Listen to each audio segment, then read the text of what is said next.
You can unmute us and we'll start it.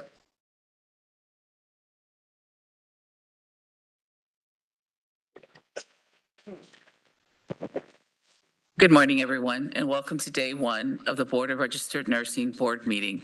It is November 18th, 2025, and we will begin to establish our quorum for today's meeting. Today's 19th. It is November 19th today, 2025. I apologize. And we will take roll call to establish our quorum for today's meeting. My name is Dolores Trujillo. I was appointed by Governor Newsom to the direct care provider role, and I am the current president of the board. Vice President Neelu Patel. Good morning, everyone. My name is Neelu Patel. I am the vice president of the board, and I was appointed by Governor Newsom for the advanced practice role. Thank you. Board Member Jovita Dominguez. Good morning. My name is Jovita Dominguez, and I was appointed by Governor Newsom in the nurse educator role. Thanks, Jovita. Board Member Patricia Nguyen.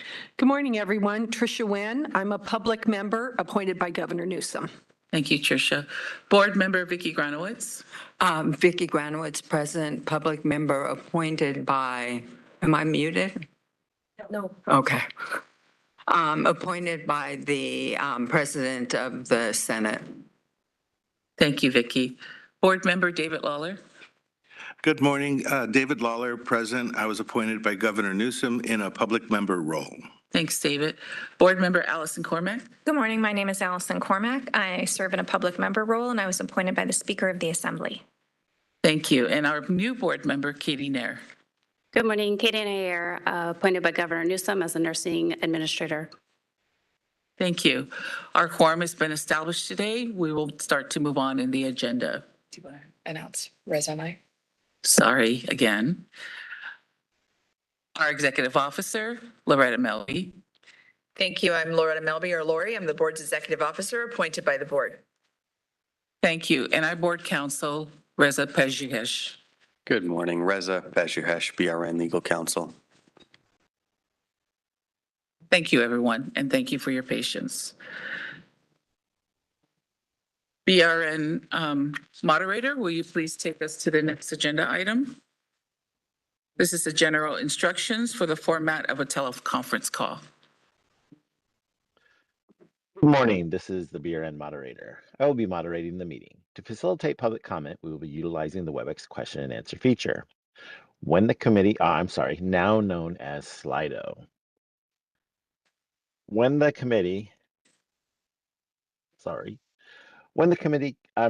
board reaches the point in the agenda at which public comment is appropriate, the question and answer feature will be turned on, and members of the public can indicate that they would like to make a comment by inserting the phrase, "I would like to make a comment," in the question box, which is typically in the lower right of your screen. I will then call on that individual and unmute their microphone. The individual will have 2 minutes to make their comments. I will not give a warning as your time approaches. I will mute your microphone and will announce that your time has exceeded the time allotted. I will then proceed to the next member of the public who has a comment. Please note that the question and answer feature is being used only as a means for members of the public to represent that they would like to make a verbal comment. When your turn comes, you will be prompted to unmute. If your question can be answered, the board will respond accordingly. When making your comments, speak about anything you believe is important for the members to know. Remember, board members cannot address any item not on the agenda.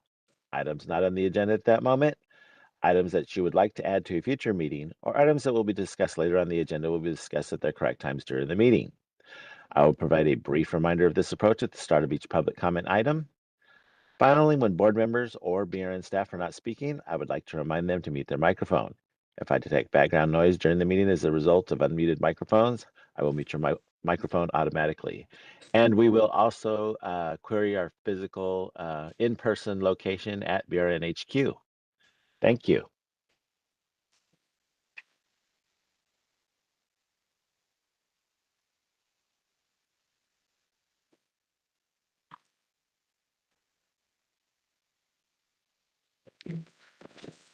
Thank you.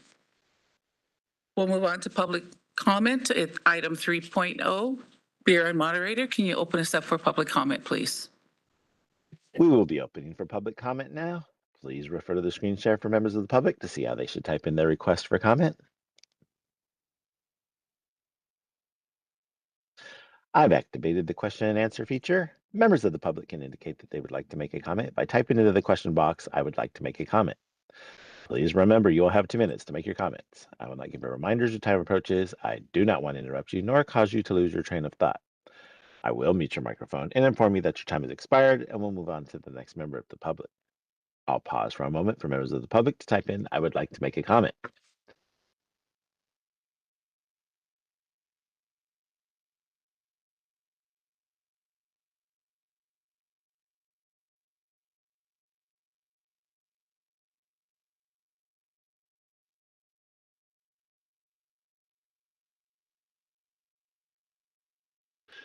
Board President Trujillo, there are no public requests for comments on the WebEx. Do we have any in-person requests for comments there in BRNHQ? It doesn't appear that we have any requests for comment here at HQ.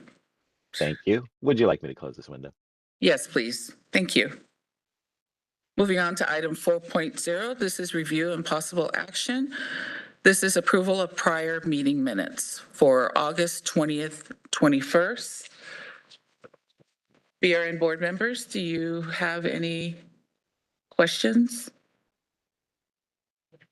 Go ahead, Vicki. I'll make a motion to accept the board meeting minutes from August 2021, 2025, and allow BRN staff to make non-substantive changes to correct names, misspellings, and/or typos that may be discovered in the document. Thank you, Vicki. Do I have a second? Cormac, second. Thank you. BRN moderator, will you please open us up for public comment? We will be opening for public comment now. Please refer to the screen share for members of the public to see how they should type in their request for comment. I've activated the question and answer feature. Members of the public can indicate they would like to make a comment by typing into the question box, "I would like to make a comment." Please remember, you have 2 minutes to make your comments. I would like to give a reminder as your time approaches. I do not want to interrupt you nor cause you to lose your train of thought. I will mute your microphone and inform you that your time has expired, and we'll move on to the next member of the public. I'll pause for a moment for members of the public to type in, "I would like to make a comment."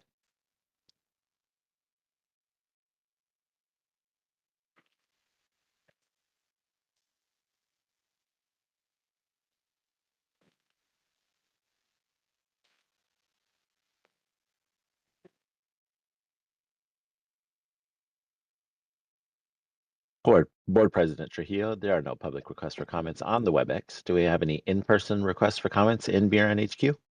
No, it doesn't appear we have any requests for comments here. Thank you. Would you like me to close this window? Yes, please. All right, we'll take it to a vote. Dolores Trujillo votes yes. Vice President Neela Patel. Patel, yes. Board Member Jovita Dominguez. Dominguez, yes. Board Member Patricia Nguyen. Nguyen, yes. Board Member David Lawler. Lawler, yes. Board Member Vicki Granowitz. Granowitz, yes. And Board Member Katie Nair. Nair, yes. Thank you. And Cormac, yes. And Allison Cormac. Thank you. Moving on in the agenda, we have item 5.1. This is the report of the executive officer, Loretta Melby. Thank you. So referring to the materials, starting on page 4, you will see the common report outs that will happen in their individual sections.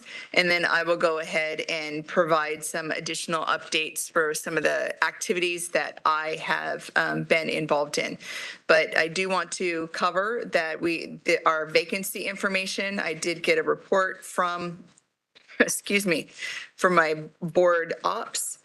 And the statement that he has released to me says, as of October 30th, 2025, the board has a total vacancy rate of 8.2%, with current vacancies spanning operations, consumer services, investigations, licensing, continuing education, enforcement, probation monitoring, and legal and intervention support, including positions such as Chief of Operations and Consumer Services, which is an SSM3 position, Consumer Services Program Technician, PT3, multiple PIU, which is Public Information Unit, PT2 roles, and several licensing and evaluator positions, continuing education and research classifications, as well as NEC positions, enforcement NEC, probation monitors, legal desks, and interventions.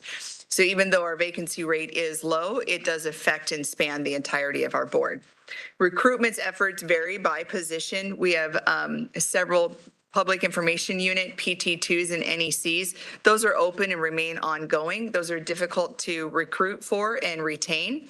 And we do have one PIU, PT2, that will be filled by a mandatory reinstatement. So those not familiar with public process is if you take a job within the state and decide to return, you are allowed to do so. The licensing international evaluator role will be filled internally on December 3rd. However, that does create a subsequent vacancy from that prior position. The licensing U.S. evaluation SBT2 positions, they have interviews scheduled for November 5th. The continuing education supervising nursing education consultant position is pending as a reclassification. We are in the midst of working on looking at an organizational change.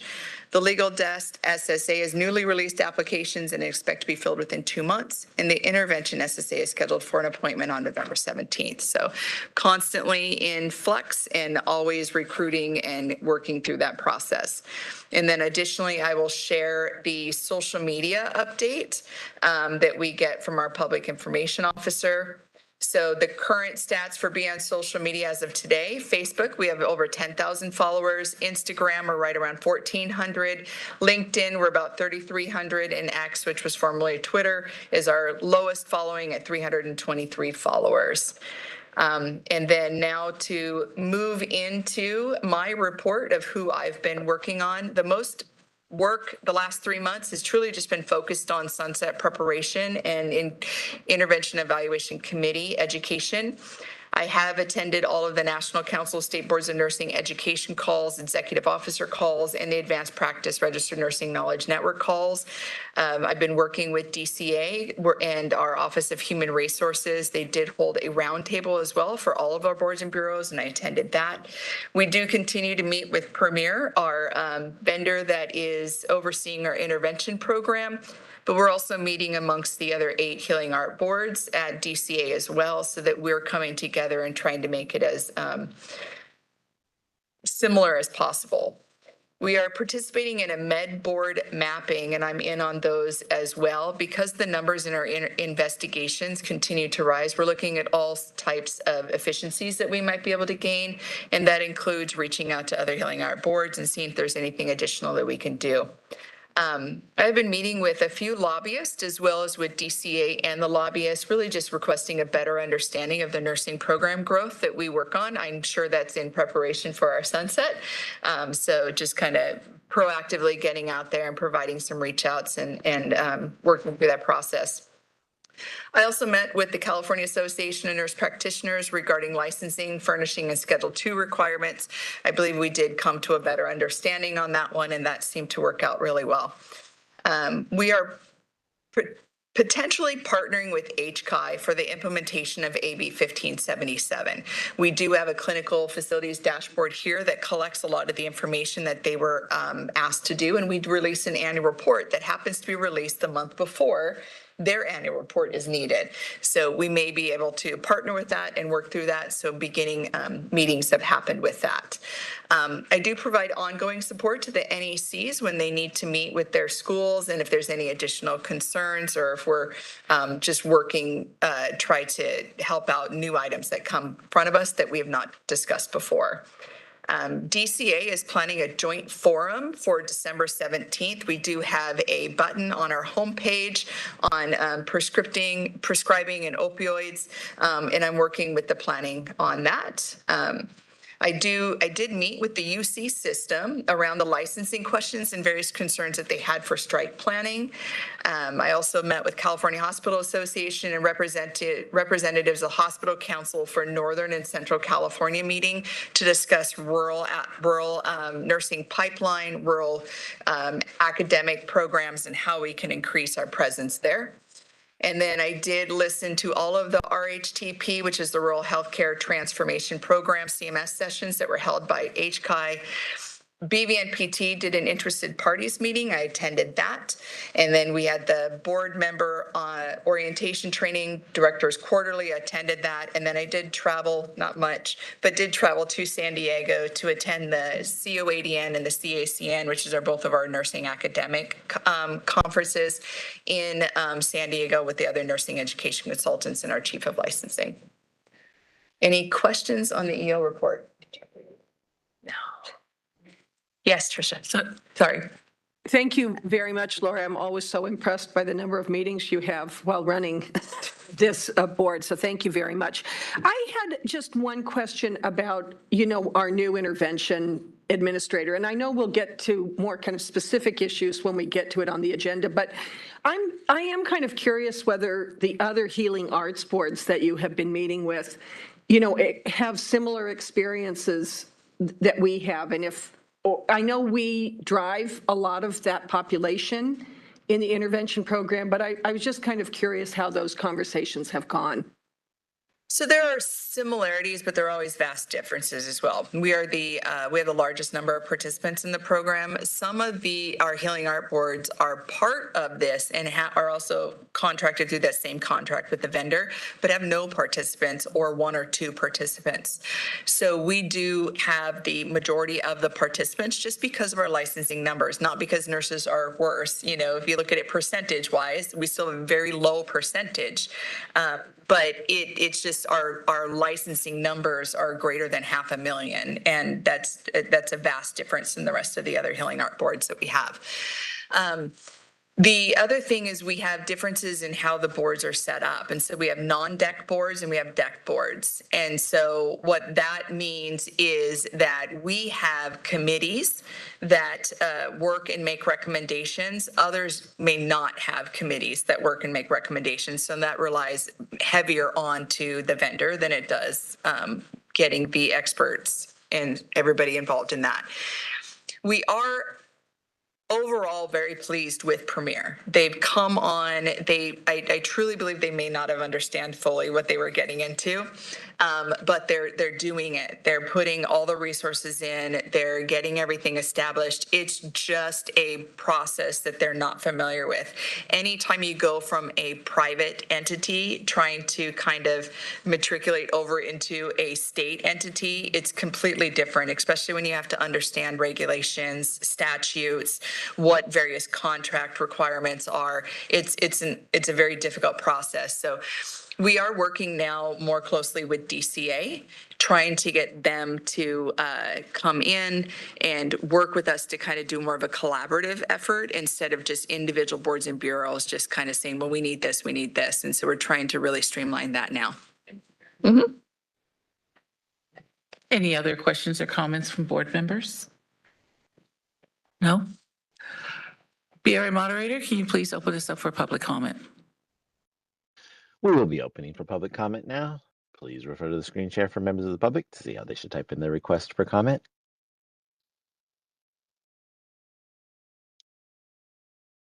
I've activated the question and answer feature. Members of the public can indicate they would like to make a comment by typing into the question box, "I would like to make a comment." Please remember you'll have 2 minutes to make your comments. I will not give a reminder as your time approaches. I do not want to interrupt you nor cause you to lose your train of thought. I will mute your microphone and inform you that your time has expired, and we'll move on to the next member of the public. I'll pause for a moment for members of the public to type in, "I would like to make a comment."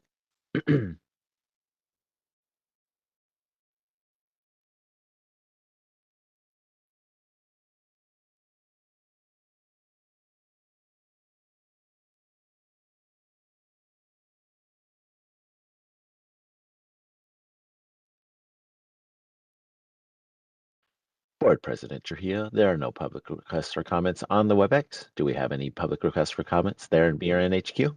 It doesn't appear that we have any requests for comments here. Thank you. Would you like me to close this window? Yes, please.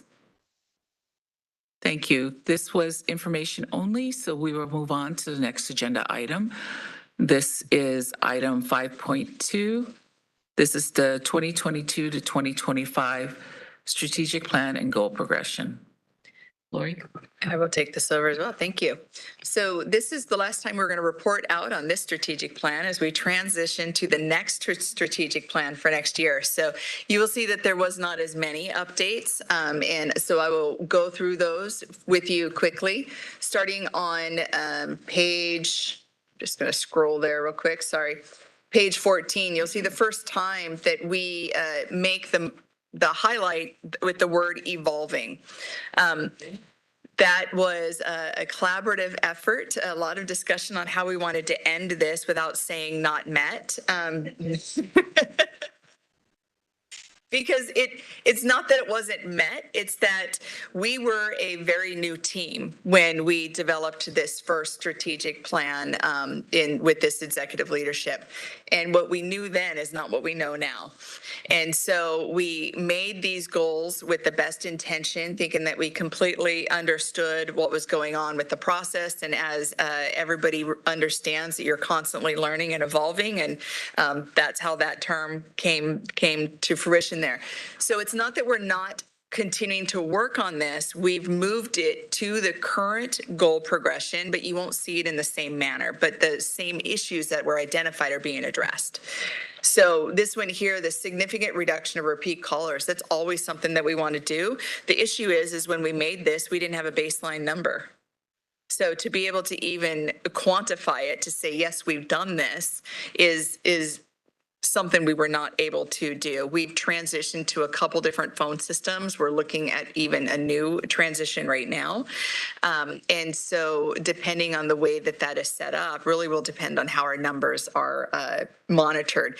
There's also, variances that come into that with, do you count the numbers received when we're not even open and on weekends, or is that a call volume? Because we can't address those. Those are something that we have no way to even address. So those are some of the things that we're looking at. We're hoping that we are able to better address that there. Again, some of the more updates with that is we did initiate internal discussions and identified staff will lead efforts to establish a process for revising the website to enhance operational efficiency and to prepare the website to be able to implement a chat bot. We have a couple of our staff that really are into AI, and they want to see what they can get on our website if they throw AI at it. Can they find duplicates? Can they find misinterpretations? Can they do something like that so that we can see how we can streamline that? Because we don't have the staff to go through page by page, item by item to be able to look at our website. So we're gonna try to see what happens with that. So I'm excited to see how that one goes. And then we will move down to page 19. Again, you'll see the term evolving. This is for a CPEI, a 540-day goal. We have not been able to meet that. Most boards are not able to meet that. And there's been some discussion on whether or not the 540 days is something that is legitimate that we should monitor too. We will, however, because that is still a DC initiative, continue to work towards that. We do rely on several things just working perfectly through that process to get to that. And then we will always work on our timelines that we have the ability to work with. We are establishing a partnership with the Med Board, and the Office of Organizational Improvement is really working with us to map several processes so that we can learn what they're doing to potentially help us do stuff better and maybe a more streamlined manner. Additionally, we'll go down to page 23. We did receive a position and expenditure authority to implement the requirement in SB 639. If you guys are able to kind of pull that back forward, that was the nurse practitioner specific continuing education requirement. All of our continuing education units up until this point have been really focused on the RN renewal. This is the first time that a nurse practitioner may have a continuing education renewal requirement. Because of that, it does require additional person to do it because we're pulling an additional workload to do that. So we did get that approved, and we're hoping to onboard that person within the next year. It will be a whole new process, so we'll have to do training, development, everything with that to get that up and going. We did on page 25 on the CE reporting consistent with the comprehensive plan. We did update that as met. And then on goal 4, page 26, on the collaboration visits with the creditors, we do have the faculty approval application that is now incorporated into Breeze. And so we're able to pull on the spot reports and verify that those faculty have the appropriate approvals when we're on a visit. Now, the faculty approval process is not perfect. We'll get more into that tomorrow when we're talking about our sunset. But so we do have additional Breeze fixes that will be going in January. And we're also going to look at what we can do for staffing assistance to get that to go in a more streamlined manner. Page 29, just reiterating that working with HCI to discuss AB 1577 and see how we can help them out. That's repeated on page 30 as well. And then on 34, it just highlights the meetings that I've attended in August and October. And then one of those was with the board president, and her and I both traveled to Chicago for the NCSBN annual meeting. Page 36 was updated on the established policies and procedures with monitoring and reevaluation component when we're looking at various statutes on our laws, our regulations, such. That's just going to be ongoing. So we did an evolving on that one. We did evolving on the regulation backlog. I think and Marissa can always speak to this as well, but as we review every new process that comes in, when we think we've caught up with regulations, we've decided that now we have to update 2 or 3 more every single time we open and peel back a layer of the onion. And Marissa's like, we're probably out like 5 years now. Lori, no, we can't prioritize it. Lori, we can't do that. So she's always kindly redirecting me when I'm like, let's do it all and let's do it right now. So we are working on that. We are having to prioritize, and we are having to really kind of say what is our biggest impact that we can get done in sooner. We do have updates, the initial rulemaking package for 1444.5, which is the independent practitioners update is with DCA, and we hope to move that through to OAL soon. And then we do have proposed text for the implementation of SB 1451. That's where we addressed the transition of practice for our nurse practitioners. And so that is under final review with BRN management. And we'll just continue to plug away at updating our regs.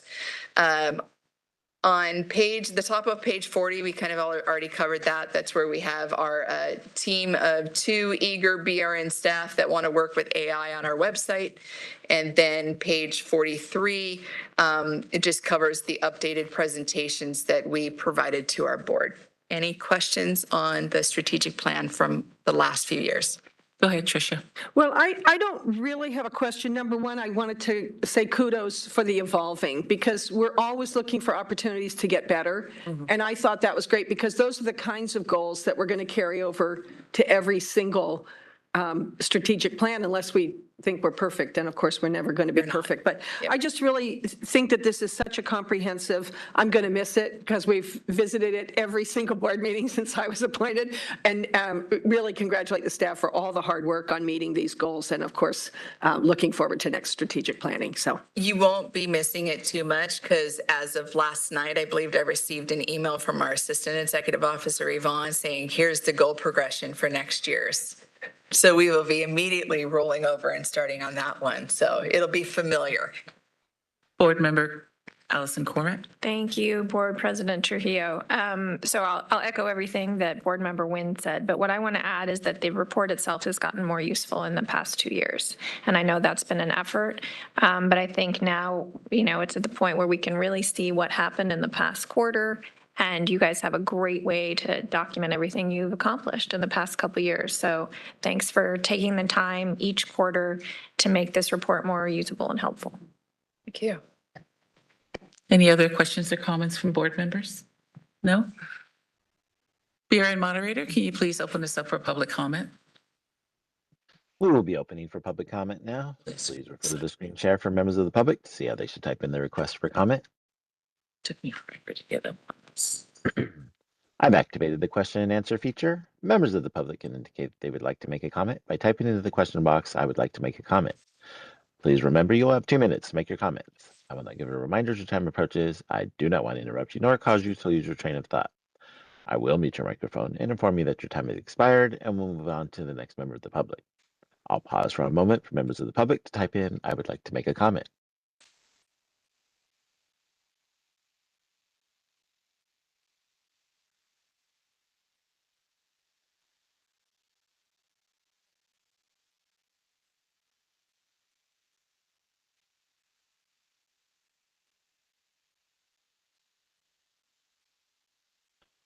Board President Trujillo, there are no public requests for comments on the WebEx. Do we have any public requests for comments there in BRN HQ? No, it doesn't appear we have any requests for comments here. Thank you. Would you like me to close this window? Yes, please. Moving on in the agenda, we're going to 5.3, discussion and possible action, appointment by board president of new board member to committees and possible committee reassignment and approval by the board.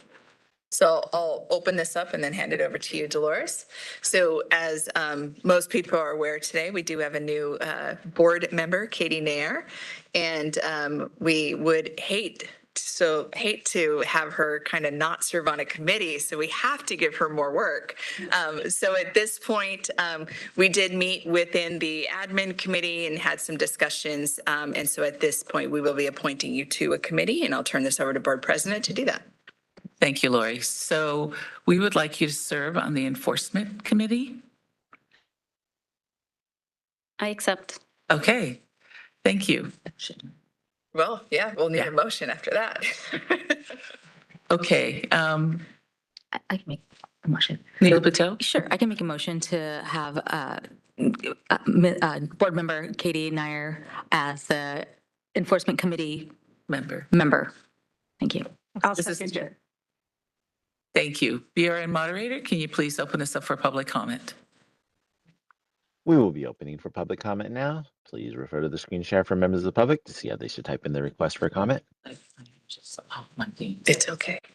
I've activated the question and answer feature. Members of the public can indicate that they would like to make a comment by typing into the question box, "I would like to make a comment." Please remember you will have 2 minutes to make your comments. I will not give a reminder as your time approaches. I do not want to interrupt you nor cause you to lose your train of thought. I will mute your microphone and inform you that your time has expired, and we'll move on to the next member of the public. I'll pause for a moment for members of the public to type in, "I would like to make a comment."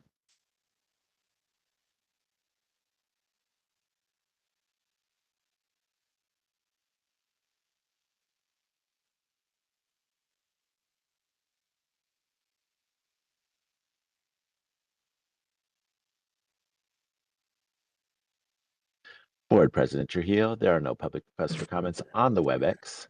We have no, do we have any in-person requests for comments there in BRN HQ? No, we don't have any requests for comment here. Thank you. Would you like me to close this window? Yes, please. Okay, we'll take it to a vote. Dolores Trujillo votes yes. Vice President Neela Patel.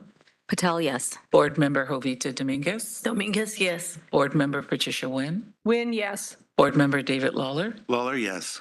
Board Member Vicki Granowitz. Granowitz, yes. Board Member Allison Cormack. Cormac, yes.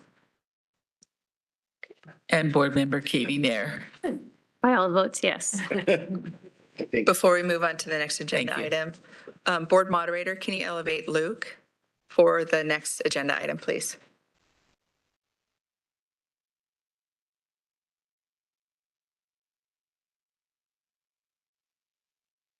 Lucas Evanson or Luke F? It would be Luke F.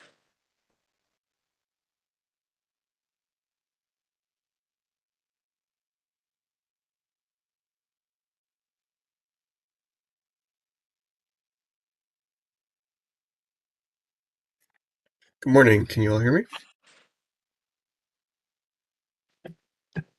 Yes, sir. Awesome.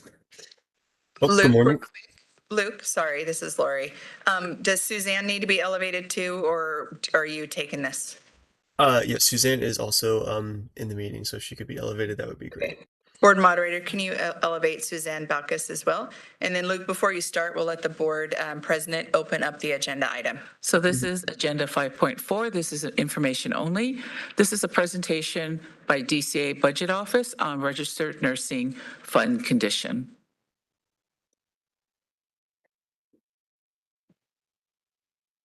It's all yours, Luke. All right. Good morning. My name is Luke Fitzgerald, and I'm a budget analyst with the DCA Budget Office, and I'm joined by Budget Manager Suzanne Balkas. I'd like to thank the board and the executive staff for allowing me a few minutes to present on agenda item 5.4 and the documents included. Please refer to page 50 of your meeting materials, which is going to be the board's fund condition statement. And as a quick reminder, we read this document from top to bottom and then left to right. The left column is going to be the board's prior year 2024-25 actuals. It shows the board began 2024-25 with an adjusted beginning balance of just over 27.5 million. The board collected 80 million in revenues, with 23 million from initial license fees, 52.2 million from license renewals, and 4.8 million was collected from the issuance of citations, fines, delinquent fees, and other revenue. The board expended just under 62 million, which includes 3.6 million in direct draws to the fund for statewide pro rata and pension payments. The board ended 2024-25 with just under 76 million in reserve balance, or about 13.5 months in reserve.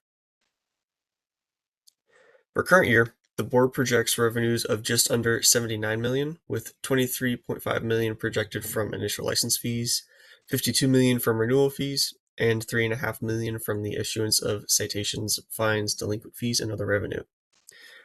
The board is projected to expend approximately 67.1 million between authorized expenditures and direct draws to the fund, leaving the board with a fund balance of approximately 87.5 million, or 15.2 months in reserve. The Budget Office will continue to monitor the board's revenue and expenditures and report back to the board with monthly expenditure projections as we close fiscal months in the current year. And then just a few things to note on the board's fund condition. The fund condition is a snapshot in time. One of the main factors driving expenditure increases in future years is a result of personal service adjustments. These include general salary increases, as well as employee compensation and retirement rate adjustments. The Budget Office includes a conservative ongoing 3% increase to expenditures on the fund condition statement to account for these ongoing incremental adjustments. The fund balance reserve is the amount of funds remaining at the end of any given fiscal year. The board's fund has a statutory fund balance limit of 24 months, but typically 3 to 6 months is considered sufficient. As you can see, the fund balance is healthy and showing growth over the next 2 years. The Budget Office has no concerns and will continue to monitor the budget and provide updates to the board on a regular basis. And then lastly, I'd like to note to the board that any future legislation or unanticipated events could result in the board's need for additional resources, which would create cost pressure on the fund. The Budget Office will continue to monitor the board's fund condition statement and keep the line of communication open with the board's executive staff for any future needs or expectations. Again, I want to thank the board members and executive staff for allowing me the opportunity to present at today's meeting, and I'll be happy to take any questions. Any questions or comments from board members? Board member Allison Cormack. I'm sure you'll all be happy to know that I have no comments today. So I just wanted to say thank you. The out year numbers look great, and I'm comfortable with those, as well as the months in reserve being consistent. Thank you so much, Luke, again, for your work and your team's work on this over the past year or so. But I think this is the snapshot makes me comfortable, and I literally have no comments. So I had to comment just to say that. So you didn't think I hadn't looked at it, because I did, and you're doing a great job. Of course, thank you. I looked directly at you at the time. Board member Vicki Granowitz. Okay, so the question I have is, how much control does staff actually have over the budget? Because it appears that the budget actually comes from the governor and the finance division. And so I don't really understand how much you guys actually get input on. Is that a wrong question to ask? You're all looking at me. Lori, can you please answer that? I will. I want to give Luke the opportunity first. Do you have anything that you want to make sure that you cover from DCA standpoint? No, but I think Suzanne was going to jump in, but Suzanne, you're still muted. And go for it. Thank you. I didn't realize I was muted. Thank you. Look, so yes, what we do is we have a base budget that we start with, and we do all of the adjustments, whether it is employees comp, retirement, and any adjustments that happens from DOF, and including, in the past year, the vacancy sweep and the ONE. So that is how we build the budget, but we don't have actually full control about how much. It is based on position count, it's based on salaries, and this is what you will see whether it is increase the budget or decreases the budget. And then I can add to that as well. He's not in here, but I have a budget guru. It's Matthew Yates. I go to him for everything budget that is ever needed, and he's constantly educating me and redirecting me. I do a lot of begging, and he does a lot of that's not the state process. And so we are able to ask for things that we need on an annual basis. We turn there in as soon as there is anything that I think it's greater than 3 to 5%, then we have to do a justification as to why that's changed from the prior year. We don't always get what we need, but it does go through an entire process. We follow that process. We put our plea out gently, and DCA is always supportive in that process, but it does go out of our control, out of DCA's control, all the way up to the governor to say whether or not we're able to spend the money that we have. We are a special funded board, which means we do not get any money from the general fund. We do loan to the general fund, and they do pay us back, but all of our fees come from our licensees and all of the stuff that we perform for them. And the majority of our fees actually come from renewals. So that is something that is consistent. We can predict that and project that. We have, over the last few years, had some fluctuations just because of COVID and our influx of travel nurses and stuff that have come into the state. So we are looking at that stabilize. We're going back to very near pre-COVID numbers again on our endorsing RNs that are coming into state. So we are seeing things kind of normalize, but it's not a typical, and again, I always talk about I come from private sector. When I was in private sector, if I needed a position, I created a position. I'd looked at my budget, I'd see that I have money, I saw the need, and I'd move forward. That's not what happens in the state. So it is a much bigger process. Input is always good, but and of course, as I'm talking here, our budget expert has sent a statement that says the board, the 9-member governing body, makes high-level decisions about how the BRN should operate, including setting strategic priorities. When the BRN wants to change fees, example, raise renewal fees or application fees, the board plays a role in proposing and approving those changes, often via budget change proposal or legislation. The board are the overseer of the special fund. The board helps ensure fiscal responsibility, balancing revenue from fees and fines with expenses, which is regulation, staff, and program costs. This is why he is my go-to. I don't think he gets enough recognition, but fantastic. And thank you, Matt, for, even though you're not in here, still continuing to help me out with that. So the main way we have control is at a policy level is what I'm hearing. Correct. And in our regulation backlog that Marissa has over there, we are updating 1417. That has been an update to 1417 on our list for the last 5 years. That was a good move. Welcome back, Marissa. Hey, good morning, everyone. Everything Matt said, he is the guru on this. If it helps, just because there's kind of the micro and the macro level of budget, right? So at the macro level, we are part of the entire state government infrastructure. So leading up to there's a budget that happens every year. Leading up to that, all the state government agencies, we are, quasi, but technically a state government agency, submit, here's what we are going to need for the next year. Here's our wants when it comes to personnel, staff, implementing resources, IT. All of that is then kind of fed up, looked at, but through the Department of Finance, which is like the governor's, financial bureau, so to speak, and up through the governor's office, where the governor, whoever they are at the time, will come up with their proposed budget, usually around January, introduce it. Then the revenues come in and out, because it's always going to be contingent on how much money we have coming in as a state. There's going to be some revisions done. Typically around May, there's a big revision. And then the governor and the legislature is also preparing their proposed budget. So it's really a lot of moving pieces above us in the macro, and then they kind of go back and forth to come to one agreement, which is where you get your final one in June. And then throughout the year, as Lori was saying, there's areas we can tweak and move and kind of within reason. But the broader what is allotted to us for the year is decided in that bigger, larger process between the governor and the legislature. So you have that kind of separation of powers, and they come together on one agreed budget that's usually signed in June. Thank you. Any other questions or comments from board members? No? BRN moderator, can you please open us up for public comment?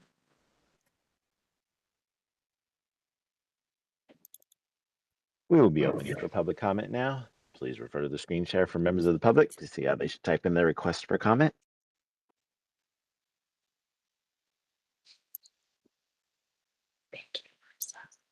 I've activated the question and answer feature. Members of the public can indicate they would like to make a comment by typing into the question box, "I would like to make a comment." Please remember you will have 2 minutes to make your comment. I will not give a reminder as your time approaches. I do not want to interrupt you nor cause you to lose your train of thought. I will mute your microphone and inform you that your time has expired, and we'll move on to the next member of the public. I'll pause for a moment for members of the public to type in, "I would like to make a comment." Bobby Dalton Roy would like to make a comment. 1 second, please.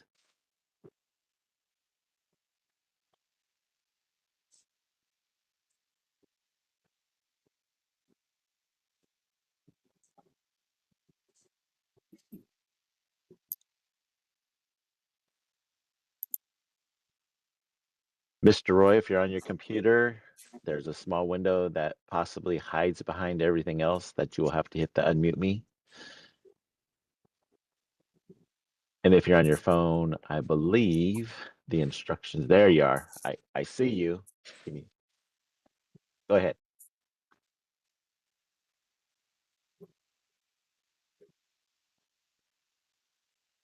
Are you there? Go ahead.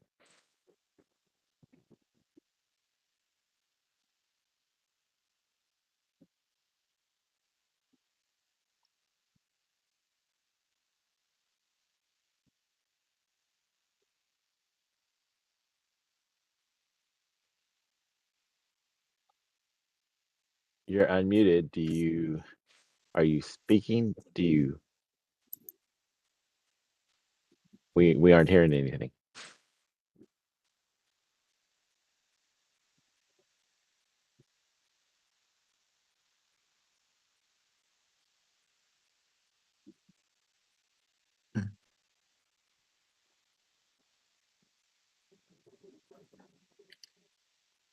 Board President Trujillo, some direction, please. Is he not able to open his computer? He's unmuted. Hello, can you hear me? There you Now we can. Okay, Yay. thank you. Thank you so much. My name is Bobby Roy. I am the bargaining unit 21 chair for SEIU Local 1000, and we represent your nursing education consultants. Hearing the report about the fund balance, I am, it's not atypical to see such a healthy fund balance. And I just want to urge that as a specially funded entity with healthy reserves, that there's an opportunity to mobilize a larger fraction of these funds to invest in NEC salaries at a market rate. And so I would encourage the body to compel the BRN, the Department of Consumer Affairs, to follow Department of Human Resources Manual Section 1715 to submit an employee compensation request that makes a meaningful attempt at fixing arduous working conditions that our NECs are in. And thank you so much for your time.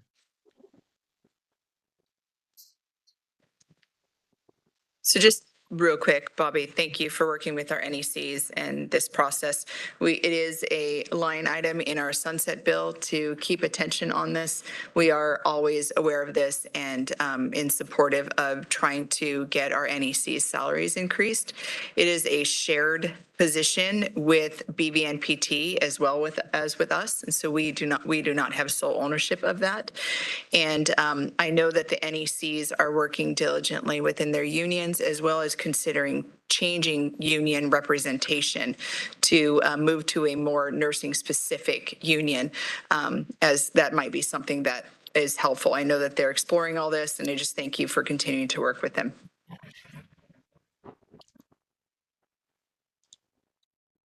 Thank you for your comment.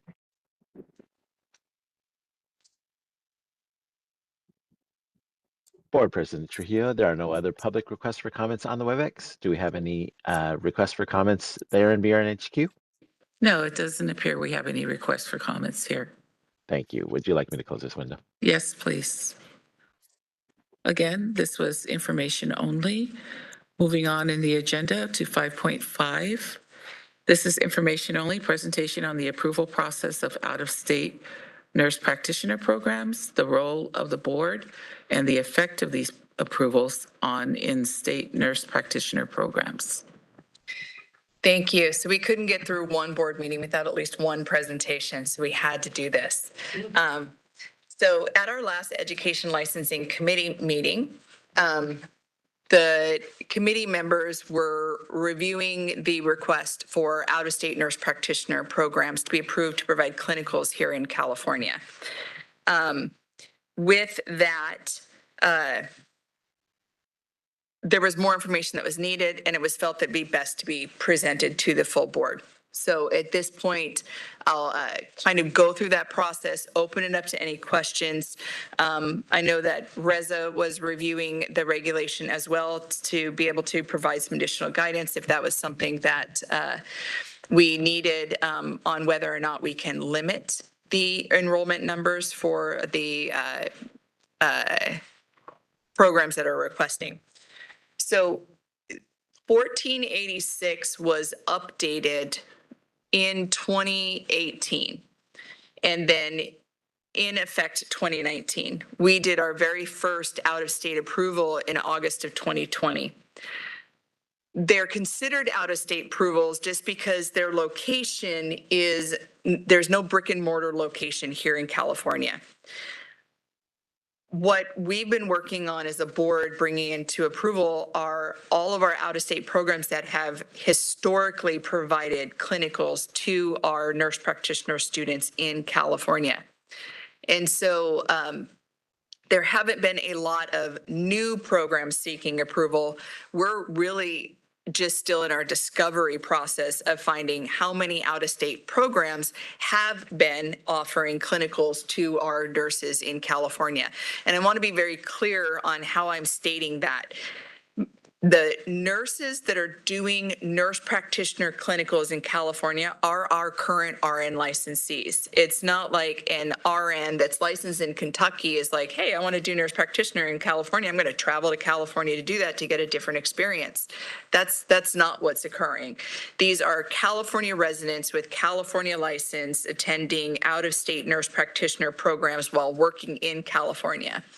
And so they're wanting to do their nurse practitioner clinicals probably in a clinic that they're aware of or at a hospital site that they're aware of that they're currently affiliated with.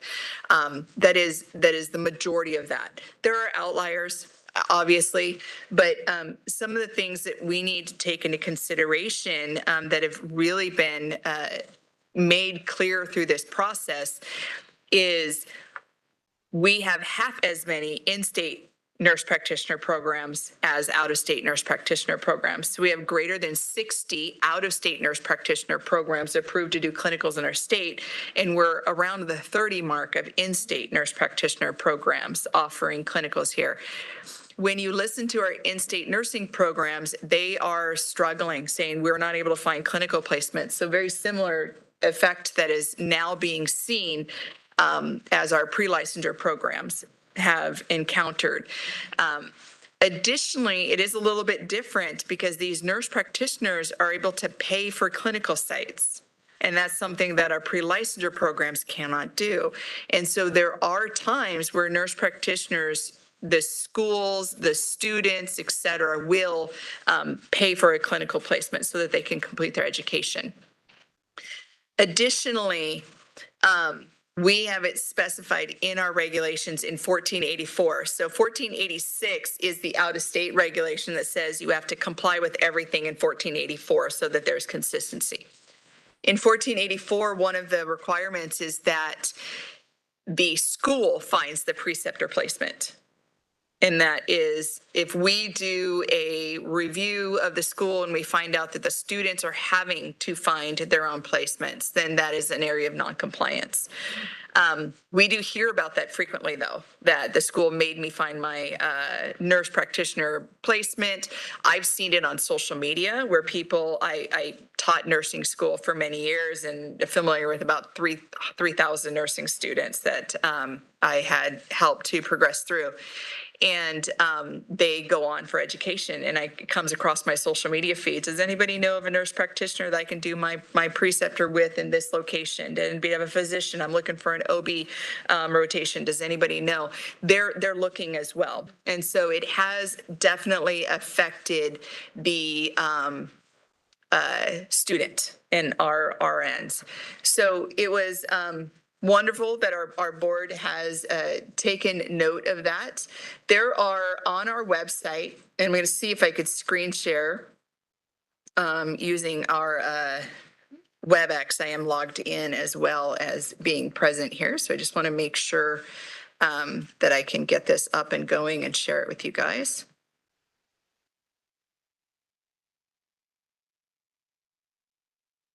Okay, it looks like that is up and going. So I always use the search just because we've talked about this. It's just easier to do it. So our out-of-state nurse practitioner programs, there is an entire web page within our website for this. It links to the regulation. It has the forms that need to be turned in that are sent to us and evaluated. Additionally, though, it does list all of our out-of-state programs that have been approved. It has the track that they offer. So some offer the family nurse practitioner, some offer the adult gero, some offer the psychiatric mental health. And then next to it, it talks about what their California students are. So this is not their enrollment numbers for their program. These are just the numbers of California students that they have in their program. So we have no ability to affect their enrollment numbers for their program in their state. We don't have that authority. But what we do have an ability to look at is how many California residents can we accommodate in our state to provide preceptor placements for our nurse practitioners. I do want to put a caveat on this webpage. There are 17 on here that are approved without that information. Those were approved prior to us updating the forms to collect that information. We have done reach outs. We have not received that feedback yet. As soon as we do receive that feedback, then we'll update that. So most of them are numbers that are very similar to our in-state programs where they have 20 in an FNP program, 35 in an FNP program. However, you can see in Chamberlain is one of our in-state programs as well, but they're also out of state. They have 601 in an FNP program. And so you can see that that starts to change a little bit. You know, if you look at Eastern Kentucky University, they have one California resident in their family nurse practitioner.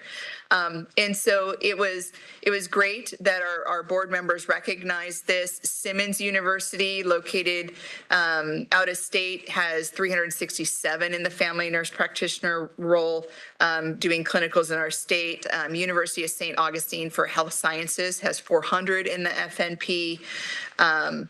Walden University has 843 in the psychiatric mental health program or track, sorry.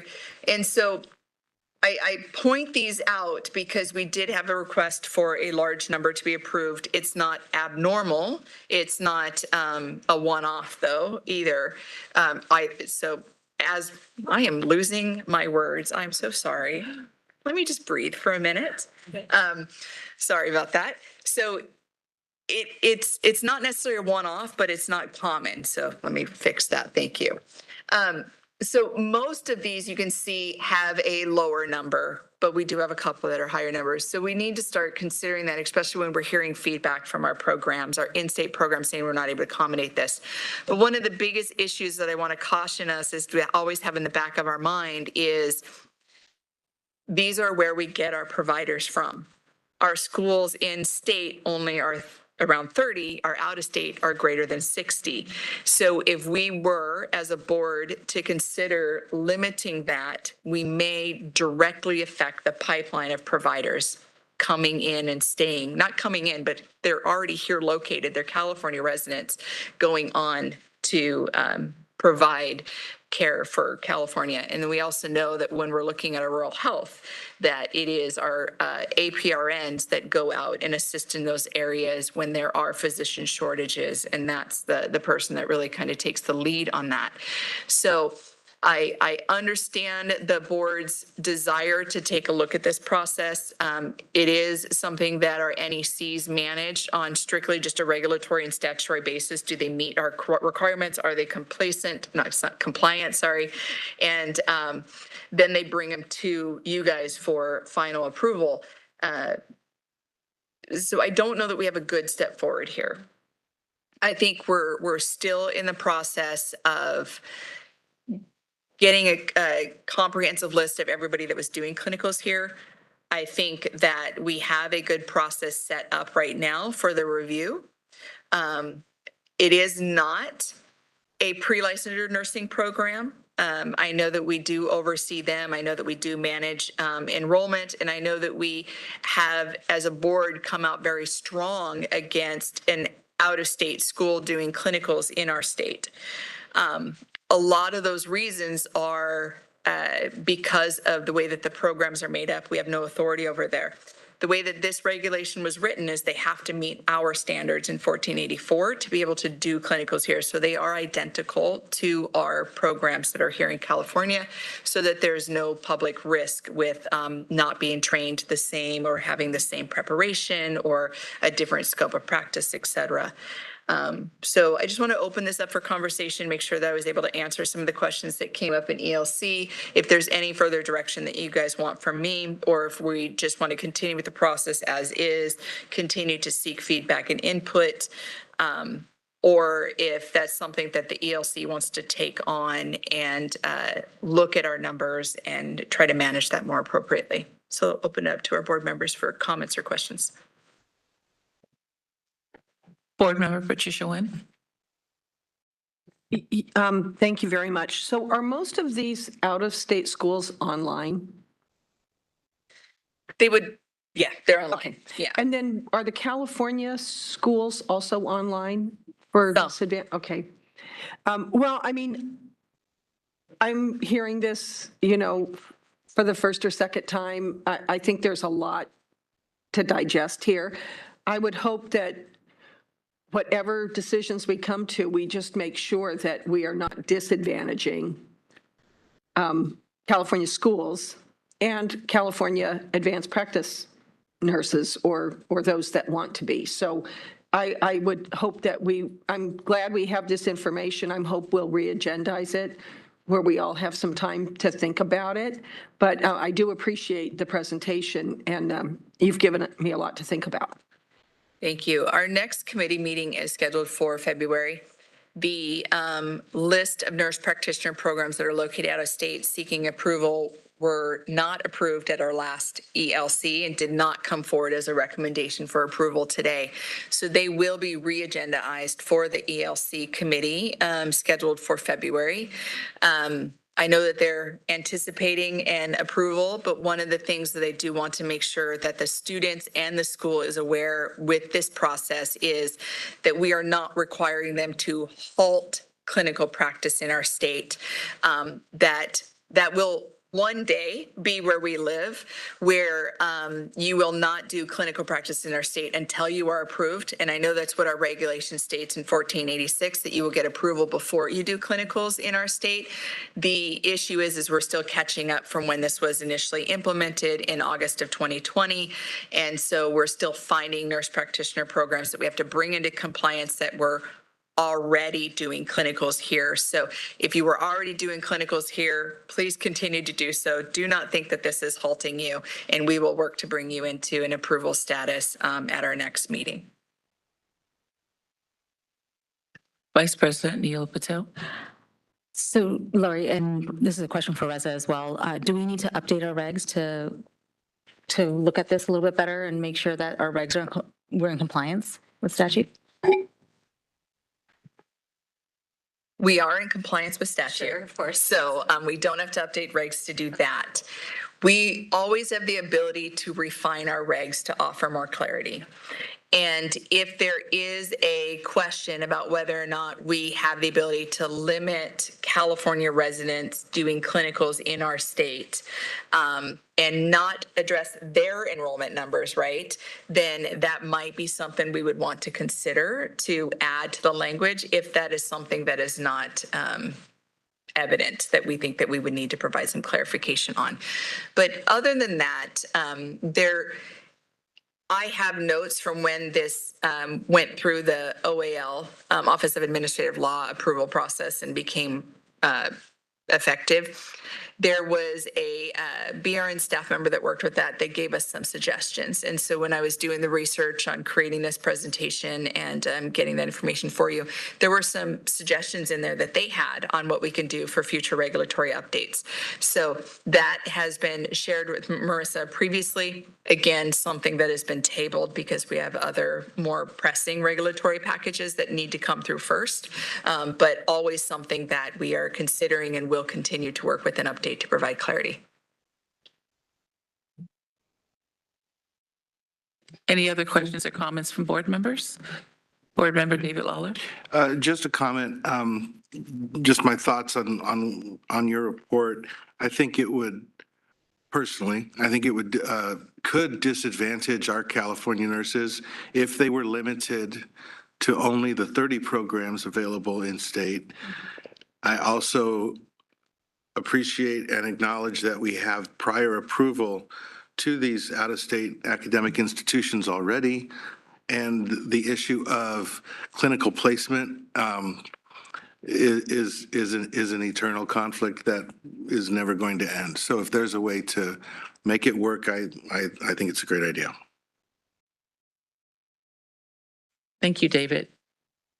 Board Member Allison Cormack. Thank you, Board President Trujillo.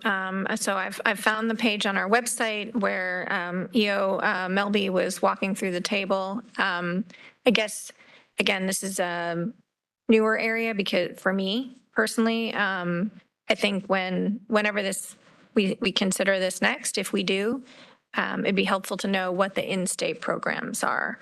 Because, it's not on our interactive dashboard. So just as, it's always hard to make a decision until you understand the whole set. So I appreciate understanding the situation with out-of-state ones, but it'd just be good to know, how many what are the biggest programs and, how many students do they have, so we can just get a sense of the scale. So thanks so much. Thank you. So let me provide a little clarity on that. We don't currently approve enrollments for our in-state nurse practitioner programs. They are able to grow by letting us know that they want to grow. We put it forward as just kind of a here's information kind of thing, but we don't weigh in on their growth and their new tracks like we do on our pre-licensures. So we do have information on it. It is something that is collected through our annual report that's done through UCSF, but it is not something that each NEC actively monitors and does. However, we do have this beautiful gift of 4 months between the board meetings instead of 3 months because we are shifting in 2026 the board meeting schedule from, we typically did a committee January and a board February, but because of our ledge calendar, we're trying to shift that to a committee February and a board March.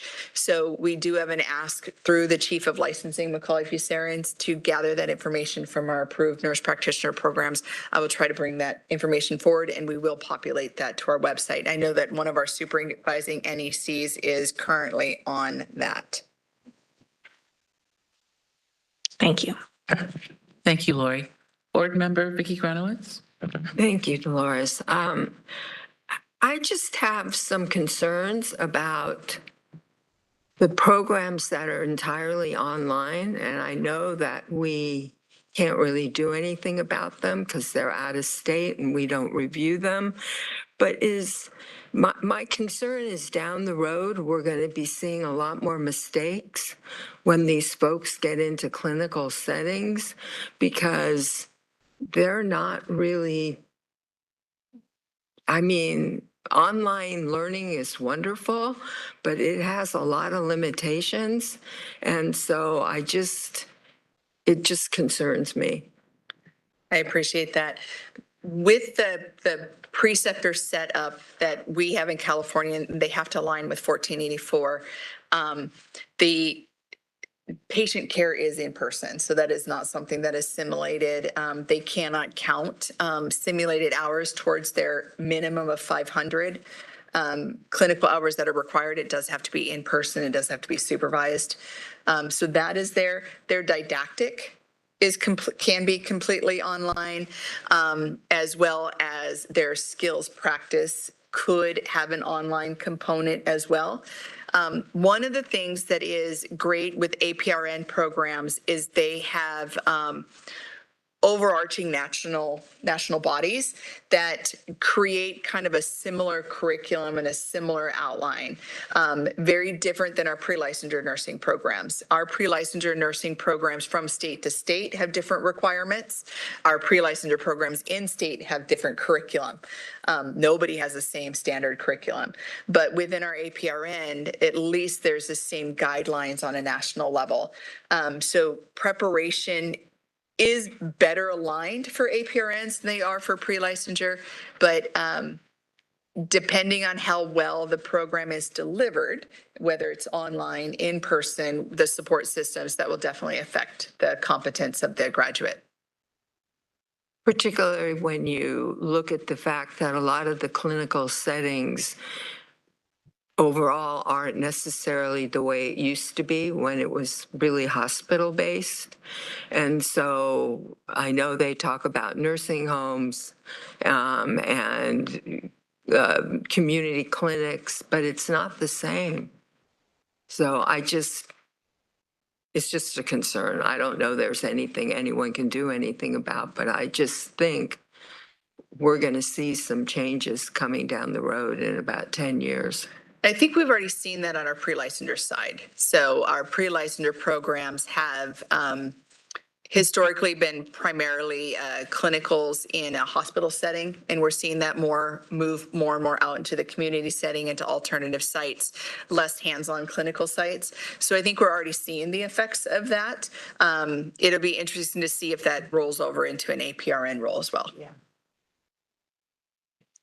Thank you, Lori. Any other questions or comments from board members?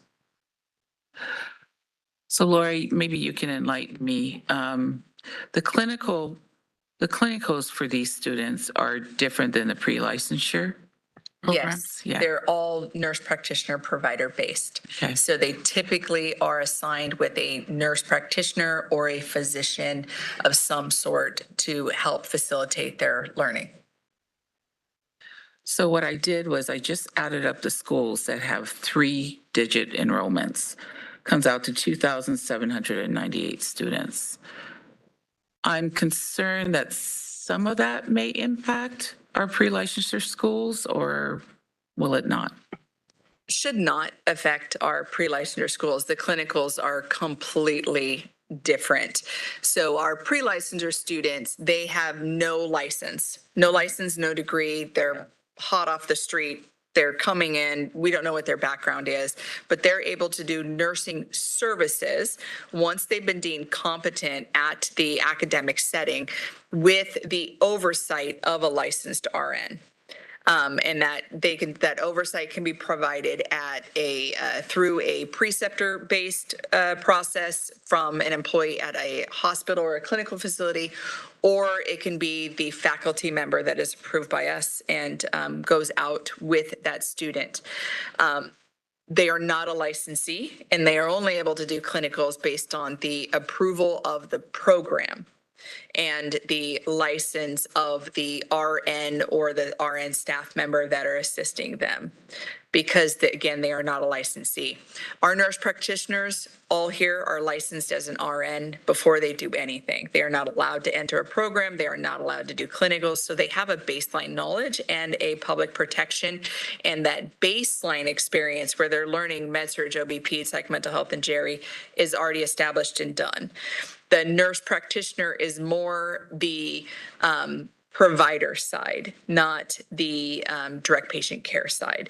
And so they're doing the advanced assessments, they're prescribing, they're diagnosing, they're providing more closely aligned with the medical model at that point than they are as an RN student model. Thanks, Lori. Any other questions or comments from board members? No? All right. Thank you, Lori. BRN moderator, can you please open us up for public comment?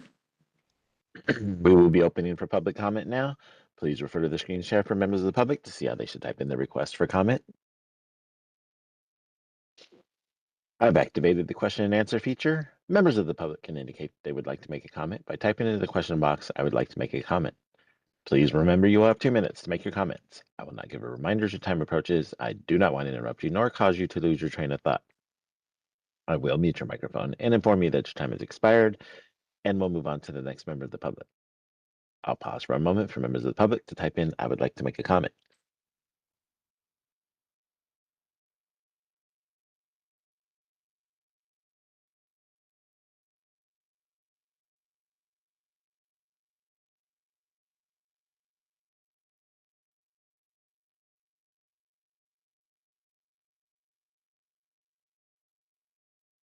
Board President Trujillo, there are no public requests for comments on the WebEx. Do we have any requests for comments there in BRN HQ? Doesn't appear that there are any questions here. Thank you. Would you like me to close this window? Yes, please. So what I understand is we have these out-of-state NP programs. I am curious as to what the numbers are for our in-state programs, because if future NP students are finding it difficult and they're trying to find their own clinical person, whether an MD or NP, I'm wondering how much the in-state schools are impacting that. Lori? So our supervising nursing education consultants have reached out already. They will be gathering that numbers. We'll be able to provide that to you. But just a reminder, that's not something that we've had direct concrete oversight of before. So we will gather this information as an information only. I want to make sure that our in-state nurse practitioner programs don't think that this is going to be a creep where we're going to start to regulate that and add that. That would have to go through a entire regulatory process.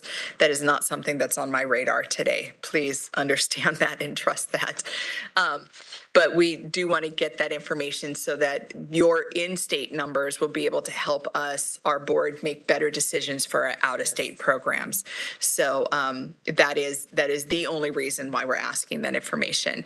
The statement that you made where you said they're finding their own clinical placements, their preceptor placements, we do hear that frequently, but I want to make sure that everybody in the room as well as online is aware that that is not something that is supported by the BRN. We have specific regulations that say that that cannot happen and that the school must be the one that facilitates the finding and securing the preceptor placements for our students. Thank you, Lori. Okay, before we move on into item 6.0, we are going to take a 15-minute break. So we'll come back at 10:30 or 10:35. 10:35. Back at 10:35, we'll be on a break. Thank you, guys.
Yep, we're going to unmute. Do I need to?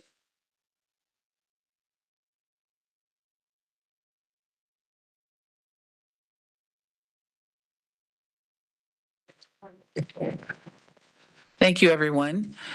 At this time, we will do roll call to reestablish our quorum. Dolores Trujillo present, Vice President Neela Patel, Patel present. Board Member Jovita Dominguez, Dominguez present. Board Member Patricia Nguyen, Win present. Board Member David Lawler, Lawler present. Board Member Ricky Granowitz, Granowitz present. Board Member Allison Cormack, Cormac present. and Board Member Katie Nair. Nair present. All right. Moving on the agenda, we are at item 6.0.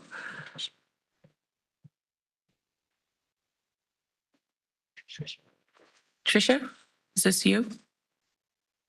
Sure. Yes. So we had a presentation at our last board meeting on a potential vendor to create a more uniform approach to the nurse support group than we have right now. And then in our committee last month, the same vendor came and did a presentation. So I think the proposal by the Enforcement Committee, Intervention Committee, EIIC, is to direct staff to explore a request for a proposal from a vendor to design and implement a uniform nursing support group facilitator with an emphasis on managing the cost for participating nurses. So the committee felt strongly that putting more costs on nurses in this program is the wrong direction. So anyway, and it's open for discussion. It is. And one of the things I wanted to make perfectly clear is that we're not making a recommendation to go with this particular vendor, right? That is not something that is occurring at this time. This is where we open it up and go through the process to procure a nurse support group facilitation service. We go out and we do a bidding process. Anybody can say, I'm able to provide this service and submit that, and then it goes through a review process. So it is not set that this is something that's going through the vendor that did the presentation. The reason that vendor was brought forward to give a presentation is because they seem to be the expert in the services that are out there. We were unaware of these services, and when our team traveled to the discipline conference that was put on by National Council of State Boards of Nursing, they were the group that presented there as well. And so that's where we had heard about these services even being an option at all in the future. And so we brought them just to share information. It was truly just information sharing. We have not developed a contract. We haven't developed a bid. We don't have any particular group in mind of who we would want to come in, that we really just want staff to begin to look at the process, to be able to start that process and develop and kind of just go internally to our staff to say, what are the key things that we need addressed and monitored, and how can we be supported in our compliance? And then we will write it directly towards that, not directly towards a vendor, but directly towards what our board's needs are. And then other people can come in and say, I think I can provide that. And then we'll evaluate that when it happens. So I'd love to open this up for discussion, and go ahead, Board Member Cormack. Thank you so much, Chair Nguyen. So I'm supportive of us looking into this. I think it makes a lot of sense given everything we've learned and the importance that the NSG provides not only to participants, but also to the board when we're making decisions about terminating probation early, for example. I think one thing that I would just like to hope will happen is that current NSG facilitators would either have the name or email of a staff member they could provide input to as the RFP is being developed. I know we'd received an email from one of the NSG facilitators asking for a survey of current NSG facilitators, something in between those two at either end. Let's just have an opportunity for current NSG facilitators to say, here's what's working, here's what's not, here's my concerns, here's what's exciting, whatever. Someone else can organize that. But I just want us to take that one step earlier in the process so we don't get to the point where we're making a decision and then find out there's something we didn't know because we're not NSG facilitators. Other than that, I'm supportive of this moving forward. Great point. Thanks very much. Thank you, and we'll do that. I'll meet with our enforcement team, and we'll get out a email that will go out and contact them and offer them to provide some insight before we move forward.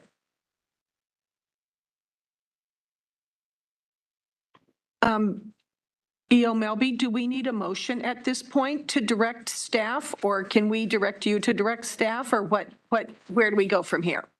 I mean, you could always direct me to direct staff. I do that well, but on the screen that you can't see, we will make believe there is a possible motion, and so I will read it for you guys. And then if you guys agree, we can do a so moved. And so the motion on the screen says, motion to recommend the acceptance of the recommendation from the EIIC on October 21st, 2025 to direct staff to initiate the request for proposal process to procure nurse support group facilitation services through a third-party vendor. We took in your consideration for not passing on fees to the participant. We hear you, Allison, on getting current facilitator feedback. That doesn't have to be part of the motion. That's there. So if you guys want to so move, you can. So moved. Cormac, second. Perfect. So Tricia was our first. Cormac is our second. We can go out to public comment.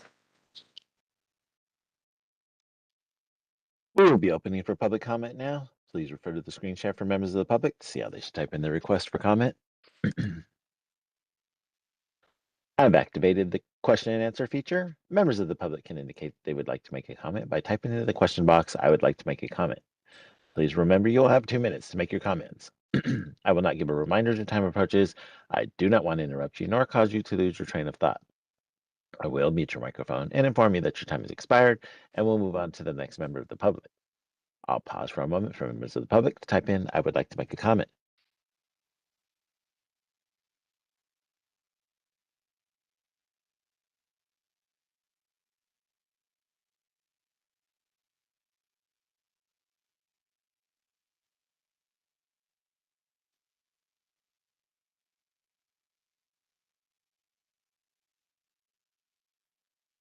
Committee Chair Nguyen, there are no public requests for comments on the WebEx. Do we have any in-person requests for comments there in BRNHQ? No, we do not. Thank you. Would you like me to close this window? Yes, please, and thank you very much. So Dolores, will you take us to a vote? Sure. Thank you. We will now vote on the motion that's on the floor. Dolores Trujillo votes yes. Vice President Neela Patel. Patel, yes. Board Member Jovita Dominguez. Dominguez, yes. Board Member Patricia Nguyen. Nguyen, yes. Board Member David Lawler. Lawler, yes. Board Member Vicki Granowitz. Granowitz, yes. Board Member Allison Cormac. Cormac, yes. And Board Member Katie Nair. Nair, yes. Thank you.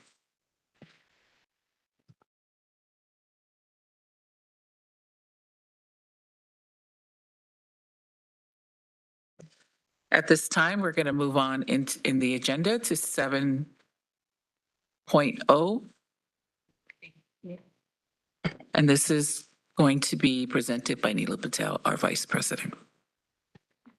Okay, as the Nurse Practice Committee Chair, I will be presenting 7.0 agenda item and moving on to 7.1, which is information only, advisory committee updates with annual report on progress toward the achievement of the goals and objectives. And this presentation will be presented by our Executive Officer, Melby. Thank you. Thank you. And then just to call to attention that it's a slightly different agenda item than we typically have. We did add the annual report on progress toward achievement of goals and objectives for each one of our advisory committees. That is something that we had done historically in the past, and then we adopted our strategic plan, and I think we dropped it off of our plate. It just kind of rolled off, and we didn't pick it back up. And then we came across a document saying that we did this, and I said, oh, yeah, we used to do this. Huh. let's put that back on and let's get this taken care of. So I will give just a quick report out of the last advisory committee meetings, and then we'll go into kind of a larger presentation just on the overall accomplishments of what our board committees and advisory committees have been doing the past year. And so just to always note that at any point, our board members or our public can go onto our website, view all of our prior meetings, and as well as look at the webcast. The meeting minutes, we do get a lot of comments about meeting minutes not being readily available. It's not that we don't have them, it's that we have to wait till the next committee is held for them to approve them so we can post the prior committee's meeting minutes. But the webcast, as soon as it's there, we share it and you're able to watch any part of that. So in September 10th was NEWAC, the 23rd was both NMAC and NPAC, and the 18th we did add an additional CRNA advisory committee because we weren't able to complete the agenda because we lost quorum. And then our original one was for August 27th, where the clinical nurse specialists and the CRNAs were held together. So we did have meetings occur for each one of our advisory committees between the last board meeting and this one. And most of our meetings are kind of following the same agenda style for each one of our APRNs so that we kind of hit on the same topics. So we are covering disciplinary items in each one of the advanced practice roles. We're looking at any updated or new regulation that can be worked on and monitored through that. And we're also focusing on trying to clearly define where our role as the board sits in protection of the public versus promotion of the profession. And so we have invited, as part of an agenda item, a report out of our California-based organizations. So California Association of Nurse Practitioners, California Association of Nurse Anestheticists, et cetera, to come in and provide a presentation, just so that we can see where we can work on things together or where we really need to provide education, saying that is not within the realm of the Board of Registered Nursing.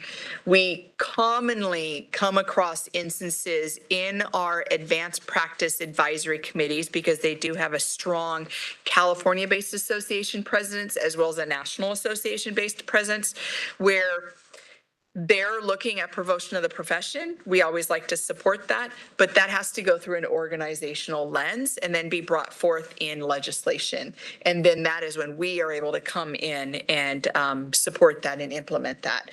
But we have to look at it strictly from a licensing, enforcement, and educational preparation kind of point of view right now, until anything is added. And so I really wanted to make that clear as to why we're kind of venturing down that pathway at the last couple meetings, so that we can really provide that guidance. Because what we're hearing a lot, especially in our consumer surveys and stuff, is that, well, the board is not helpful. Well, it's not that we're not helpful, it's that that's not within our jurisdiction. And so really just putting that focus out there and trying to do that redirection with some education behind that. So if you guys have specific questions, I can cover any of that, but that if you guys don't, I would like to move on to the annual report out. Okay, so bear with me. I actually have notes for this one. So I might have less potentially, not a guarantee. What I will do is kind of start overall with our board committees and then go into our advisory committees. So the statement that I wrote for our Education Licensing Committee is I wrote, in line with BRN's 2022-2025 strategic plan, the committee advanced efforts to reduce licensing processing times, improve affordability, and enhance communication with applicants. These licensing reforms improved access to new nurses entering the profession or entering California. We have continued public transparency through meetings where board members deliberated on program approvals, licensing issues, and stakeholder concerns, reinforcing accountability and evaluating and approving program growth. These actions directly supported California's nursing workforce pipeline, ensuring that graduates are well prepared and programs remain compliant. Nurse Practitioner Board Committee, the committees work directly to advance the board's 2022-2025 strategic plan goals of improving access to care, modernizing regulations, and strengthening professional standards by concentrating on implementing new legislative mandates, refining the transition to practice framework for nurse practitioners, and updating regulatory guidance for advanced practice nurses. The EIIC, that's our Enforcement Intervention Investigations Committee. We strengthen consumer protection in alignment with the strategic plan goals by concentrating on strengthening oversight of nursing practice, refining intervention program requirements, improving transparency in the disciplinary process. Their work balanced patient safety with rehabilitative opportunities for nurses while streamlining investigative and enforcement procedures. The legislative committee was not held.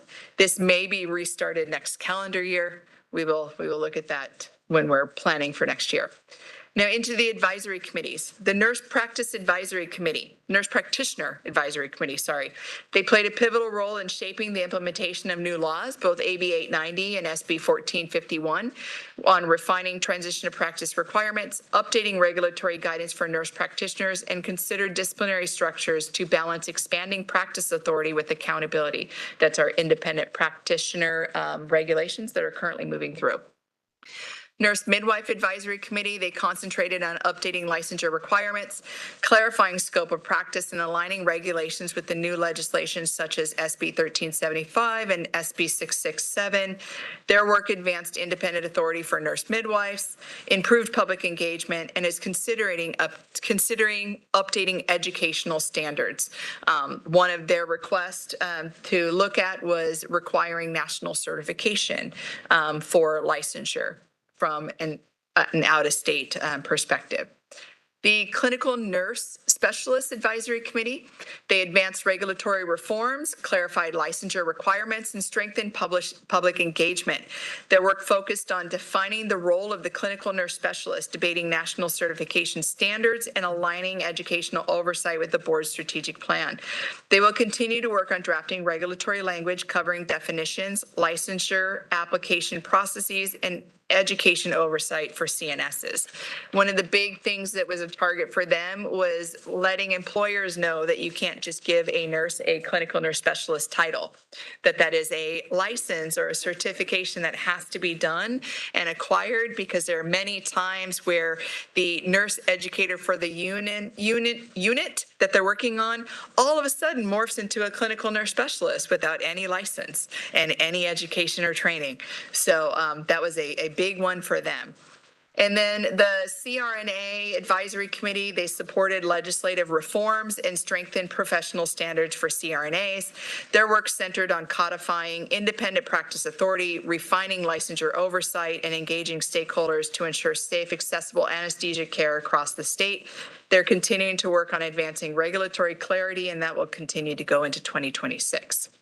And finally, our last advisory committee is NEWAC, our Nursing Education Workforce Advisory Committee, where we're concentrating on strengthening the nursing education pipeline, addressing faculty shortages, and aligning workforce development with the board's strategic plan. Their work supported California efforts to expand nursing program capacity, improve diversity in the profession, and ensure that graduates are prepared to meet the evolving healthcare demands. They explored incentives and partnerships with academic institutions, discussed the need for balancing increased enrollment in pre-licensure nursing programs and addressing workforce needs with clinical training site availability. They supported projects aimed at increasing representation of underrepresented groups in nursing education, aligning with California's broader equity goals. Any questions? No? Is that something that you guys want to continue to see on an annual basis as just kind of a wrap up? Then we will continue to do that and move forward with this. Thank you. Thank you. That was very informative, and I absolutely do want to continue to see this. So thank you for that effort. Okay. Yes. Oh, I'm sorry. Yes. No, it's just a quick comment. That's super helpful. Not all of us are able to extract information at the rate you're able to speak it. I happen to be sitting next to you, so I can read it while you're doing it. So maybe next year, if it's done in advance, sharing it in the materials would enable us to sort of like crosshatch all the various ones and yeah, so that would be just a minor improvement. Thank you. Absolutely. And I could take this and put it in materials. I'll add this to the AIS and drop it in materials later today so that it's there for reference. Thank you. Any other questions from the board? Okay. With no further questions, we'll open it up for public comment. Bjorn, moderator, please open it for public comment. We will be opening for public comment now. Please refer to the screen share for members of the public to see how they should type in their request for comment. I've activated the question and answer feature. Members of the public can indicate they would like to make a comment by typing into the question box, "I would like to make a comment." Please remember you will have 2 minutes to make your comments. I will not give a reminder as your time approaches. I do not want to interrupt you nor cause you to lose your train of thought. I will mute your microphone and inform you that your time has expired and we'll move on to the next member of the public. I'll pause for a moment for members of the public to type in, "I would like to make a comment."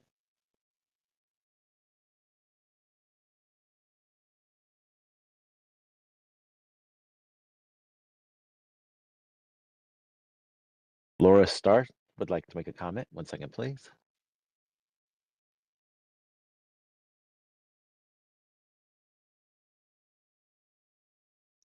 Okay. Hi, my name is Laura Starr. I'm an adult gerontology acute care nurse practitioner. I've been practicing in California for about 8 years. Thank you for giving me the opportunity to speak, and I did enjoy the information shared on this agenda item in the meeting materials. I had one sort of specific question.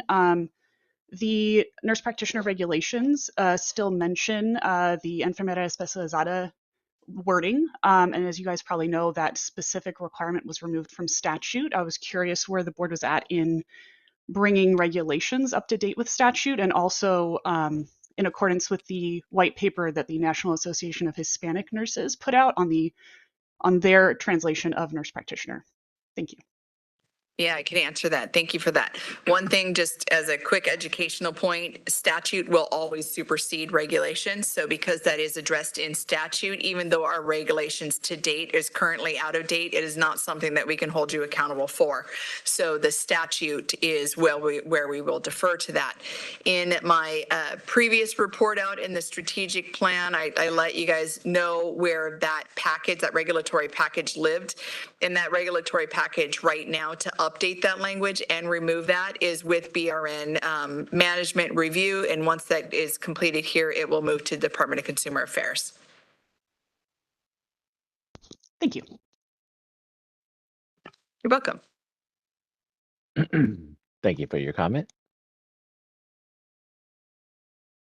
Board Vice President Patel, there are no other public requests for comments on the WebEx. Do we have any requests for comments there in BRN HQ?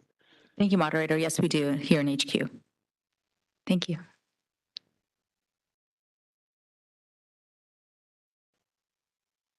Hello, thank you. My name is Melanie Rowe. I'm a CRNA here in California.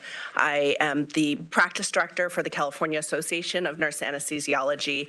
And regarding this agenda item, CANA is so pleased that AB 876 was passed in this last legislative session, and we want to thank the Board of Nursing for continuously supporting the bill throughout the legislative process. And during the CRNA Advisory Committee meeting, we also appreciate the time to be able to present issues for future CRNA practice as an agenda item. And so at that last meeting, what we had highlighted was the need for implementing the anesthesia service that is part of 876 is something that still needs to be worked on in terms of being able to order or implement orders or delegation for when the CRNA is implementing that anesthesia service. So while we're giving an anesthetic, there's a preoperative session going on, there's a postoperative session going on. And so while we're still caring for these patients, we can't be in all those locations. And so it's very common and currently has been happening for all the years of anesthesia services, regardless of who's giving the anesthesia, that nurses and staff like radiology techs or EKG techs are getting orders to implement perioperative orders for medications or services or labs, and then same with the PACU, the postoperative recovery unit. So that is something that in 1988, the Board of Nursing had supported through a memo. but that is BRN opinion. And so asking for the board for support, because when we looked at the BRN report that will be discussed tomorrow, I don't see it in the new agenda items under scope of practice. It would be really great to see an item regarding the implementation and just codification of what the BRN has supported in the past, which it can be up to a facility. A facility is not forced to implement it, but at least it would give statutory language so the facility can choose to have a CRNA implement orders throughout the anesthesia process to facilitate our anesthesia service. Thank you. Thank you. So I'll respond to that. So that language was originally part of the bill that went through and that was edited out, not by us, just so that you know. And so that language, to put that into a sunset as another legislative proposal, it would more than likely be edited out again. So that is not the process that we chose to move forward with that. We believe that we can accurately address it in regulations. And so it is part of the draft regulations that we are working forward to bring forward to the next CRNA AC meeting to codify in regulation that that is something that is done through delegation and appropriate supervision. So we hear you, we know this. That was something that when I saw that they removed that language, I went to Marissa immediately and said, okay, that's in regs. We got to get going. We're moving on that. The one thing that we will have to kind of work around is that statement that you had mentioned. It's actually the 1990 statement that was released by a prior board. It says, in transmitting orders in accord with the facility employer policy, the RN is acting as an agent of the physician. The BRN's policy in regard to this is that the RN may implement a medical order transmitted by an agent of the physician. You guys are not working as an agent of the physician anymore.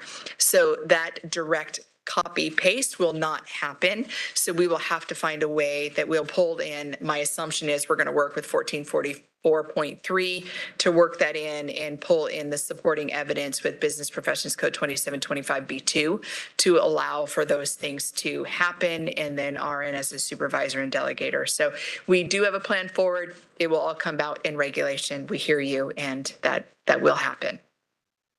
So just work with us on that as we get through that. And absolutely, you don't have to raise your hand to speak. Get another 2 minutes. Thank you so much. And thank you for hearing our concerns, hearing how we want to implement anesthesia so that we can provide increased access to care and do the work that we've been doing for all these years. Thank you so much. That sounds fantastic.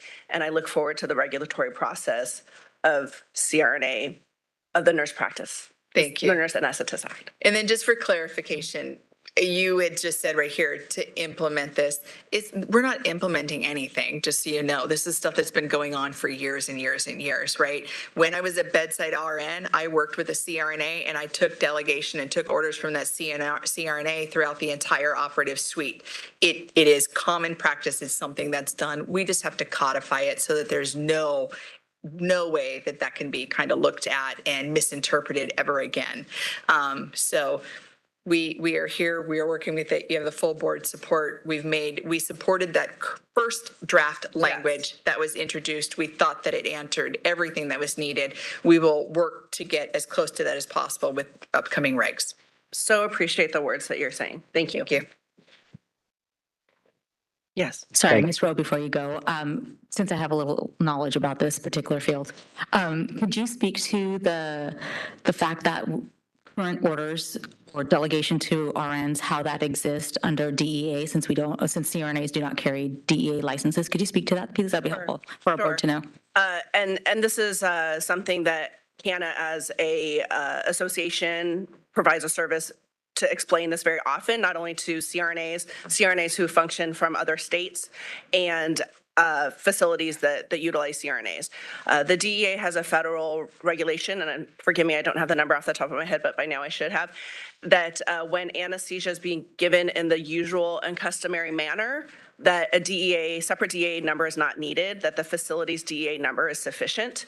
And so we are not writing prescriptions for anesthesia, even in the preoperative and postoperative setting in a facility. It is not a prescription.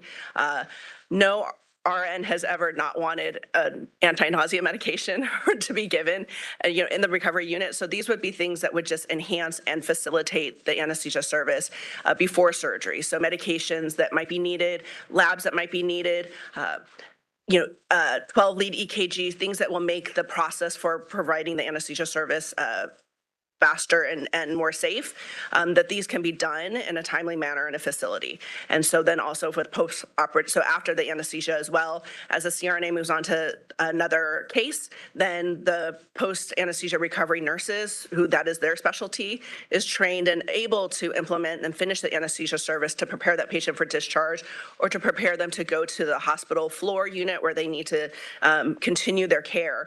And so for their specialty, there's always usually common needs and things that need to be implemented so that they can care for the patient the safest. And so communication between the CRNA and those nurses or those radiology staff and the labs, these are just the things off the top of my head that are most common, can be easily facilitated. So a hospital, for any anesthesia service, it always has these things in place. And so we just want to make it very clear that that is an option for them.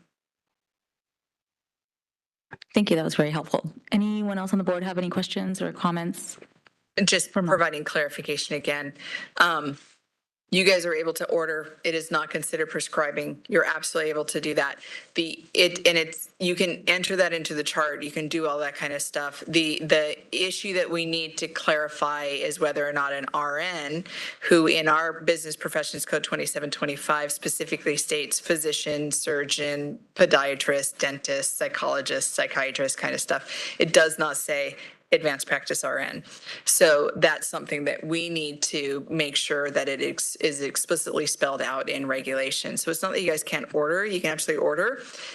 Your role is safe. We now have to go in from the RN perspective and say an RN can follow the order provided by the nurse practitioner, the nurse midwife, the clinical nurse specialist, as well as the CRNA. And so that is a kind of a bigger shift and lift, but that is the goal is to then now CRNA practice is complete.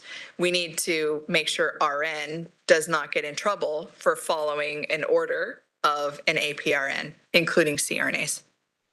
And looking at the purpose of the board future goals report, it just seems like this would be in alignment if we need more statutory support, that it could be listed there. But we really appreciate what you said today, that we feel like we have been heard and we just do want to just continue what we have been doing safely.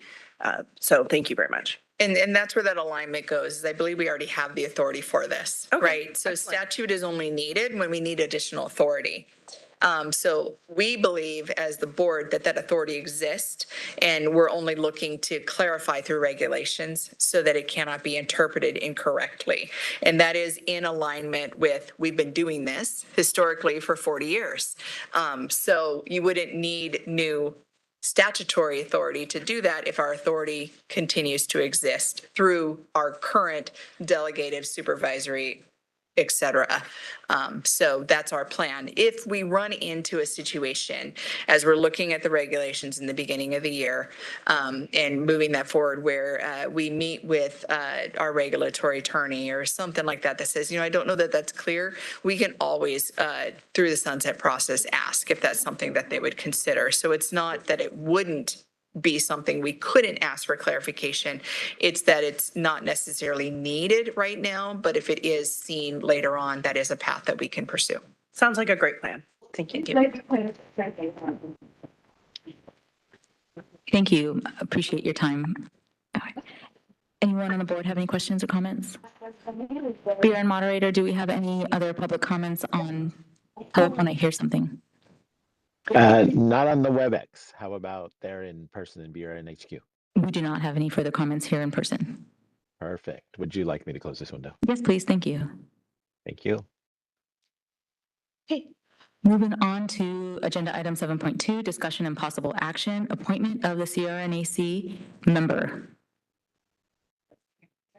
Okay. Board moderator. Board moderator, are you able to elevate Charles Griffiths?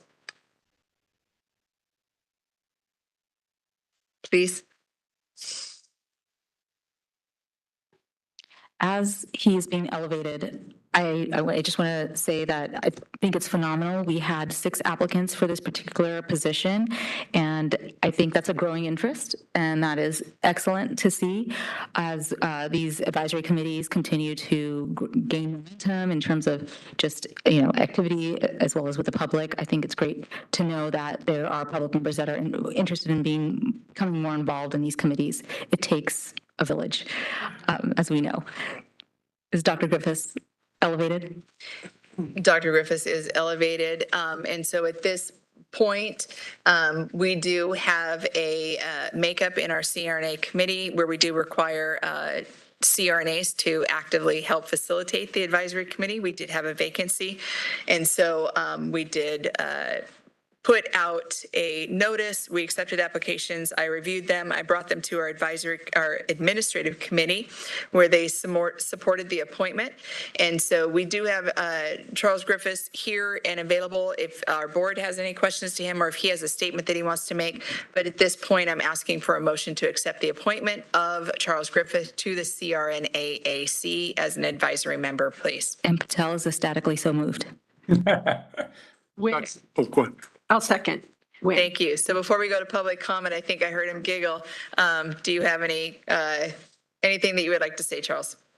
Oh, Lori, it's just such a pleasure to be able to work with all of you and to help protect and advance the main goal of the BRM, which is to protect the public by enhancing how CRNAs work as nurses and deliver these services to the public.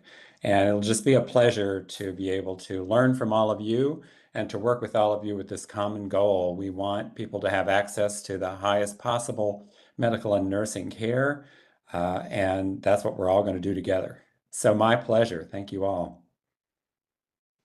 Thank you. So at this moment, we do have a motion and a second. We can go out to public comment. Before we go out to public comment, does anybody on the board have any questions? Okay, let's take it to public comment. BRN moderator, thank you.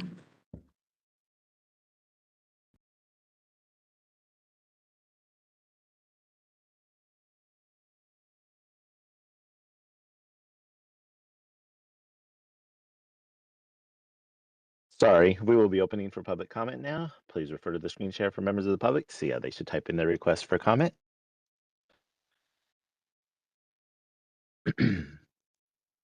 I've activated the question and answer feature. Members of the public can indicate they would like to make a comment by typing into the question box, "I would like to make a comment." Please remember you will have 2 minutes to make your comments. I will not give a reminder as your time approaches. I do not want to interrupt you nor cause you to lose your train of thought. I will mute your microphone and inform you that your time has expired, and we'll move on to the next member of the public. I'll pause for a moment for members of the public to type in, "I would like to make a comment."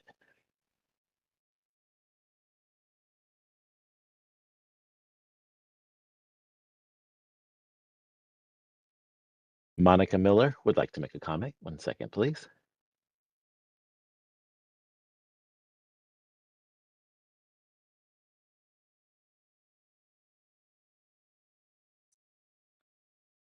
Good morning. I hope everyone can hear me okay.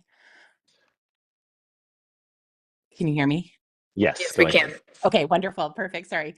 I'm used to being on the in the room, so which I will be there tomorrow. So Monica Miller, and while I represent CANA in Sacramento, this is also just I want to wholeheartedly support on my own personal behalf the appointment of Dr. Griffiths. I've had the pleasure of working with him for many years, and he truly understands and appreciates not only the profession, but also lifting up people to ensure that they're educated appropriately. They understand as they're becoming a CRNA what that looks like and educating his community on the work that they do. So I think this is a wonderful appointment. Not only does he bring value to the BRN, I think he's also going to bring the BRN out to the world and talk about the work that you're doing and how successful you are and how encouraging he will be to others as they consider becoming either an RN or a CRNA or a nurse practitioner. So this is really a remarkable appointment, and I wholeheartedly support it. And again, this is on behalf of myself, not anyone that I'm affiliated with. So thank you so much for your time. Thank you for your comment.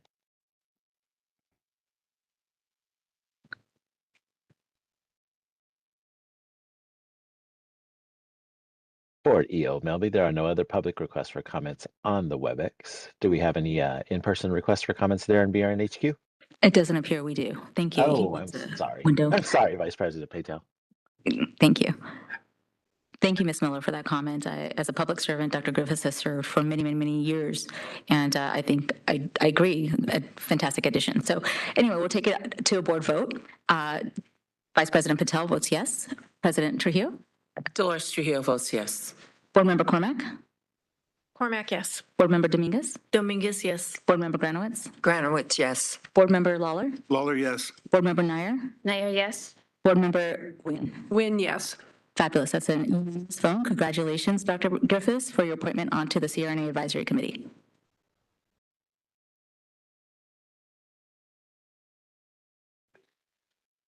And that wraps up Agenda Item 7.0, and I will turn it back to President Trujillo. Thank you. Moving on in the agenda, we're at item .0. Item 8.0, report of the Education Licensing Committee, and this is Jovita Dominguez, who is the chairperson of this committee. Thank you. And Board Moderator, can you elevate Dr. Mary Ann McCarthy, please? thank you.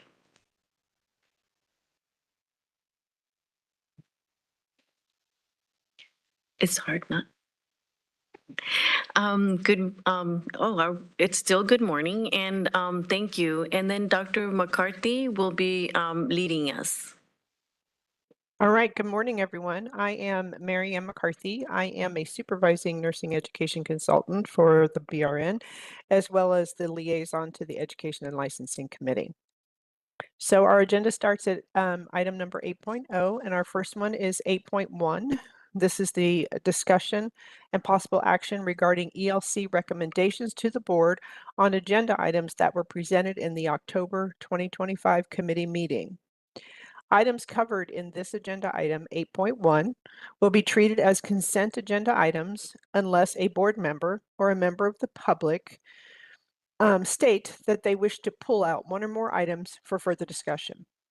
The list of schools and their associated motions can be found in the agenda item summary in the meeting materials on page 5 through 8. And that's that form that we have made and put together so you can look at everything that happened at the ELC meeting. This is a consent agenda item. Thank you. Any board members have questions on 8.1? Then, Dr. McCarthy, the motion would be to accept. Oh, thank you. Thank you. So if we can advance the slide, please.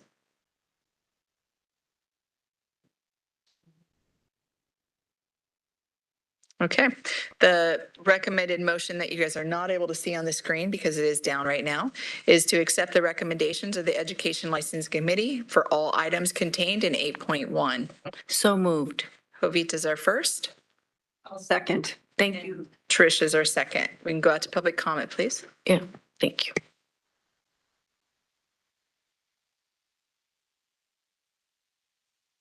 We will be opening for public comment now.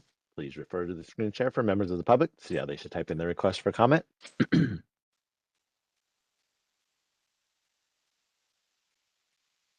I've activated the question and answer feature. Members of the public can indicate that they would like to make a comment by typing into the question box, "I would like to make a comment." Please remember you'll have 2 minutes to make your comments. I will not give a reminder as your time approaches. I do not want to interrupt you nor cause you to lose your train of thought. I will mute your microphone and inform you that your time has expired, and we'll move on to the next member of the public. I'll pause for a moment for members of the public to type in, "I would like to make a comment."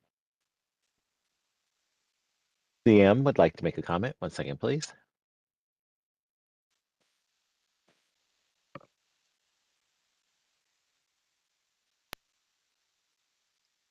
Hi, thank you, board. I'm Dr. Christina Menor, and I just have a question about for the new nurse practitioner programs, and this is also in reference to the earlier item discussed. I missed what was said about do the nurses have established rotations for the nurse practitioner, or do they have to go out and seek their? It sounded like because the ones that I've worked with all seem like they have all had to come seek for someone. They've never been able to like have a structured program. So what is the standard for that? The only standard that we have is in regulations, and that's that the school will facilitate the placement. They do have to keep documentation of any of their preceptors that they use. But again, as we know, what is happening in the community is a lot of times these preceptors are student led, meaning that the RN that is currently licensed in California that's attending a nurse practitioner program may know a person that would be willing to precept them. So they make the contact and establish that and then share that with their program to finalize all the regulatory requirements around that.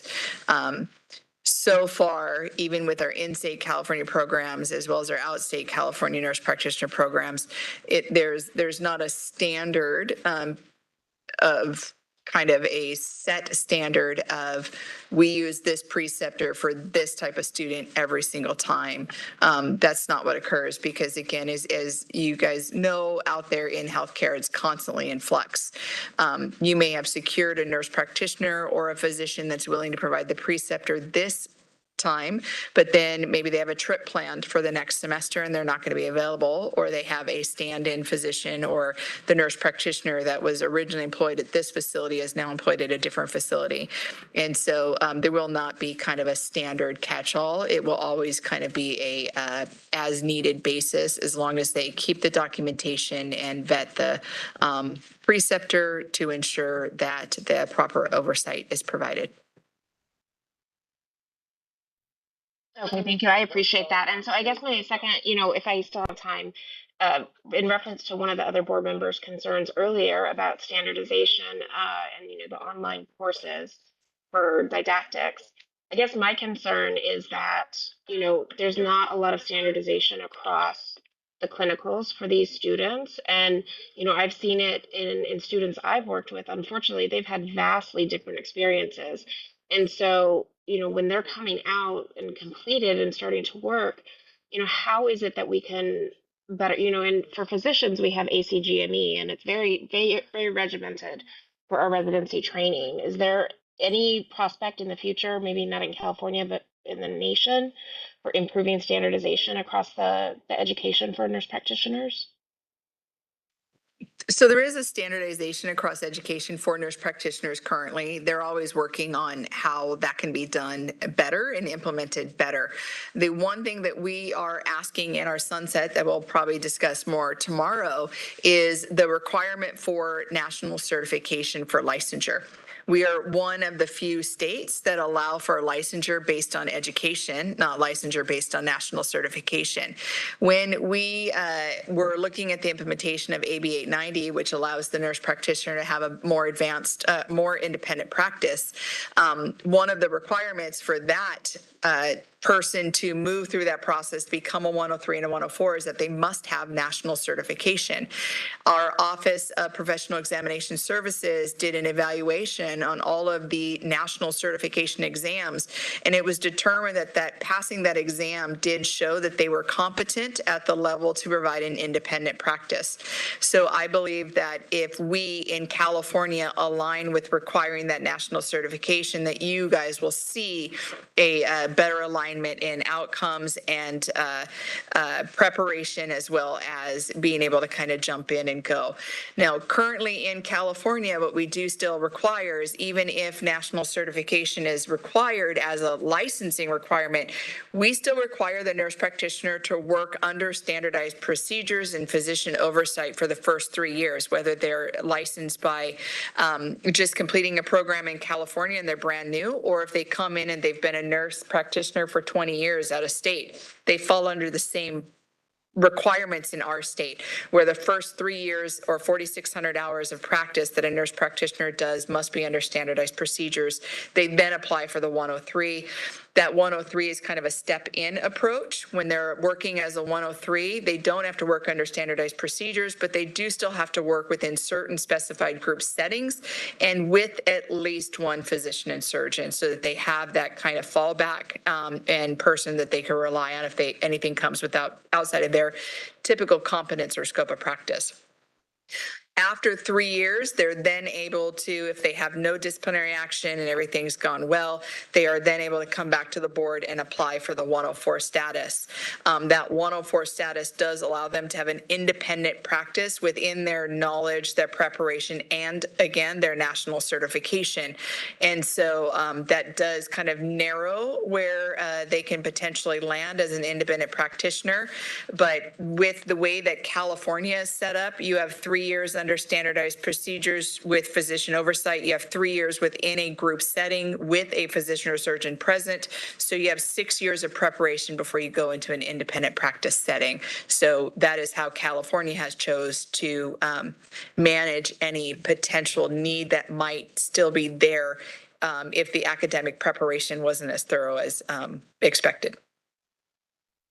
Thank you so much for a wonderful, thorough answer. I appreciate it.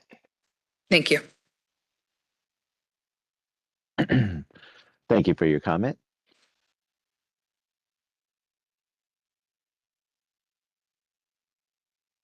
Committee Chair Dominguez, there are no other public requests for comments on the WebEx. Do we have any requests for comments there in BRNHQ? No, we do not. Thank you. Would you like me to close this window? Yes, please. I'd like to take it to a vote. Dominguez votes yes. President Trujillo? Dolores Trujillo votes yes. Vice President Neelu Patel? Patel, yes. And I'm sorry, Member Cormack? Cormac, yes. And Member Granowitz? Granowitz, yes. And Member David? Lawler, yes. And Katie, I'm sorry, your last name? Nair, yes. Nair, thank you. And Wynn? Win, yes. Thank you. Motion carries. Thank you very much. We're going to move on to agenda item 8.2. 8.2, these agenda items, this agenda item, there's only one, did not go to the Education Licensing Committee. It's coming straight to the board. And these will be considered and presented. So I'm going to present this and the program will be here and we'll go through the regular process. So 8.2.1 is the discussion and possible action regarding a request for an enrollment increase for an approved pre-licensure nursing program. This is Santa Monica College Associate Degree Nursing Program. They're looking for an enrollment increase in Region 8, Los Angeles. So information on this program can be found starting on page 111 of the packet for ELC. And board moderator, would you please elevate the presenter on the list for Santa Monica College? So Santa Monica College is requesting an enrollment increase in the Los Angeles County Region 8. They currently enroll 40 students 2 times a year, so 80 students annually. And the request is to go to 60 students 2 times a year for 120 students annually. This is a total increase of 40 students annually. The growth data information for Region 8 you will find on page 113 and 114. And they have also filled out the facility collaboration form, which starts on 116. And that's the form where they talk to the facilities who they're sharing a clinical, who they might be, where they're sending their students to clinical through the program and where they might be overlapping with other programs. So they have reached out to the facilities, found out where they're overlapping and reached out to those programs. Each program also writes an executive summary, which is submitted in the materials. This is starting on page 121. So that's the program's submission. And program representatives, Dr. Eric Williams is here if you have any questions. Good morning, Eric. Good morning. Okay, so at this point, I know that typically this is a Jovita and Dolores and Trish show. So our board members, if you're wanting to jump in and kind of start the process, I absolutely would welcome that. The reason that this did not go to ELC is because the reason that it went straight to board was not that there was a problem with the school. It was that we have an unprecedented 4 months between meetings because we pushed it forward. And so we would not routinely do this. We would typically say you must go to ELC, you must go to ELC. But because this year only, we are pushing it, they graciously asked to be added to the board meetings so that this can be done. Typically, board members, as a full board, you will hear ELC enrollment request because ELC was not able to make a decision because they were missing items or wasn't clear, or we'd heard an abundance of public comment. That has not happened. So I want to just kind of make sure that that's very clear this time, that they are being heard for the first time. Now, I know that we haven't had a school in front of the board for a while, so I do want to introduce the new form that starts on page 115. This is not a form that is required in regulation. However, every single one of the details in this form is a regulatory requirement. So this is a helpful form that we are now utilizing to help organize the data that's given and provided to the NEC that they look at and review. And this is really kind of putting a public kind of transparency view on it, that we're sharing it out so that our board members can see it, as well as the other schools that are saying that they're affected can see the information that we have, that the NECs are reviewing it before bringing it to board. So they did identify that they would need a couple additional clinical placements, not new contracts, but clinical placements within their currently already contracted facilities. You will notice that on Marycrest Manor, there's no other school there, so there's no conflict that the board would need to take into consideration. On Good Samaritan Hospital, they are using it for their LVN to ADN students on Fridays from 3 to 11:30 for OB. The collaboration is noted below, and you will see that the OB one that looked like potentially was no conflict, that they're actually going to use it on opposite 8-week days. And so it's a common practice by our schools that if they have a 16-week semester, the first 8 weeks they'll focus on one concentration, the next 8 weeks they'll focus on the next concentration and flip. So that is how they manage through that process. I do want to call attention as you kind of review that document where it says facility impact assessment, yes or no. That is where our healthcare facility has stated there will be no impact. That is not where other programs have stated there will be no impact. When a nursing school is looking to grow, the instructions with 1427 is that CCR 16 CCR 1427 is that they take into consideration the effect of at least one clinical group could have on the other schools that are already previously approved and using that facility. And so the request is how does that school find that out? Well, they approach the facility and say, who are you contracted with? Who else is utilizing your facility for clinical placements? And then based on the information provided by the facility, they will do a reach out to that school that it is affected. That way it is much more streamlined. They're not doing a global reach out to programs. It is, I'm going to use this clinical facility. A and B academic institutions are here. I'm not going to ask Z if it's okay to join. I'm going to ask A and B if me coming here is going to cause any interrupt. And you will see over in the green section to the right where it says academic response to facility information. For the most part, our academic institutions are not responding to the reach outs. So that puts us as a board in a bit of a conundrum. We have no authority over facilities. We cannot make them give us any information. We have no ability to compel them to give us this information. That is done through the contract negotiations with the academic partner in the facility. However, we do have authority over our academic institutions, and right now it looks like our academic institutions are not providing the feedback that they should be providing. So I want to make sure that you guys are very aware that in this extensive document, most of them were no responses. LA Trade did reach out and they spoke to the previous PD in April of 2025. That person is no longer in that role, but at that point it was stated that there was no conflict. LA Southwest, they spoke to the PD via a phone call. Listed the name, there was no conflict noted. But you can see for the majority, there was nothing noted. The other thing that I do want to highlight is down at the bottom, where on page 119 and 120, where Kaiser West LA and Harbor UCLA was contacted by this academic institution that is contracted with them. They asked them for information on other clinical, other academic institutions that are using them for clinicals, and they refused to give the information. So that makes it very difficult for us to be able to say, okay, there is no conflict. So in that statement, though, they did provide that the facility said there would be no conflict.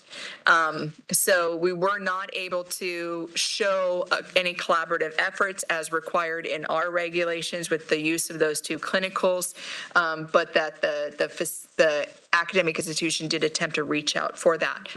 One thing that you guys need to know going forward is we're hoping to alleviate this. We do have a clinical facility authorization platform that we have developed. The schools are just starting to use it. That's also the platform that it looks like maybe AB 1577 HCI will partner with and kind of use that input. And so as the board, because of our authority in clinical approval, collects that information, we will now become the holder of that information. So when we will know based on our approval at the academic institution, who is using what facility. So we will be able to pull a report that says Kaiser West LA. We will then be able to say, these are the 5 schools that are approved by us to utilize this. And that will then be able to help facilitate that conversation when the facility is not able or willing to give us that information. So we don't have that up and running yet. We have the platform made. The regulatory authority for the approval process lies within us at 16 CCR 1427. And we do have to approve every single clinical prior to it being used. So we will have that information when we run into things like this.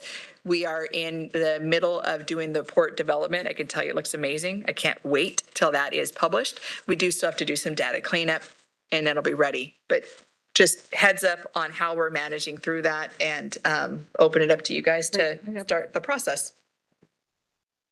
Board Member Patricia Nguyen. Well, thank you very much, Lori, for that information. I look forward to it also. I think it'll be very, very helpful to us. I understand that this region is heavily impacted, but I do believe that this is a very modest request from a junior college, which, I'm always in favor of expanding opportunities, at the junior community college level. So, and I do appreciate this form very much, even though today it wasn't super helpful, but it did put the college on notice that they needed to contact, and I really want to thank them because there were a lot of institutions that they contacted, and even though they didn't get a lot of useful information for us, I think it's a good first step. So I am very supportive of this proposal. It was, and the information that the facilities that did contribute really were pivotal because it really shows that there is not a conflict in those specific facilities that they're choosing to use because they're able to say this school uses it the first 8 weeks, I'm going to use it the second 8 weeks, or this school does not use it on a Saturday, I'm going to use it on a Saturday to show that it has no impact. And so I think it really does kind of highlight the collaborative efforts that our academic institutions are doing to be able to provide this growth. I know that there's been some talk about moratoriums and not doing enrollment increases in certain areas.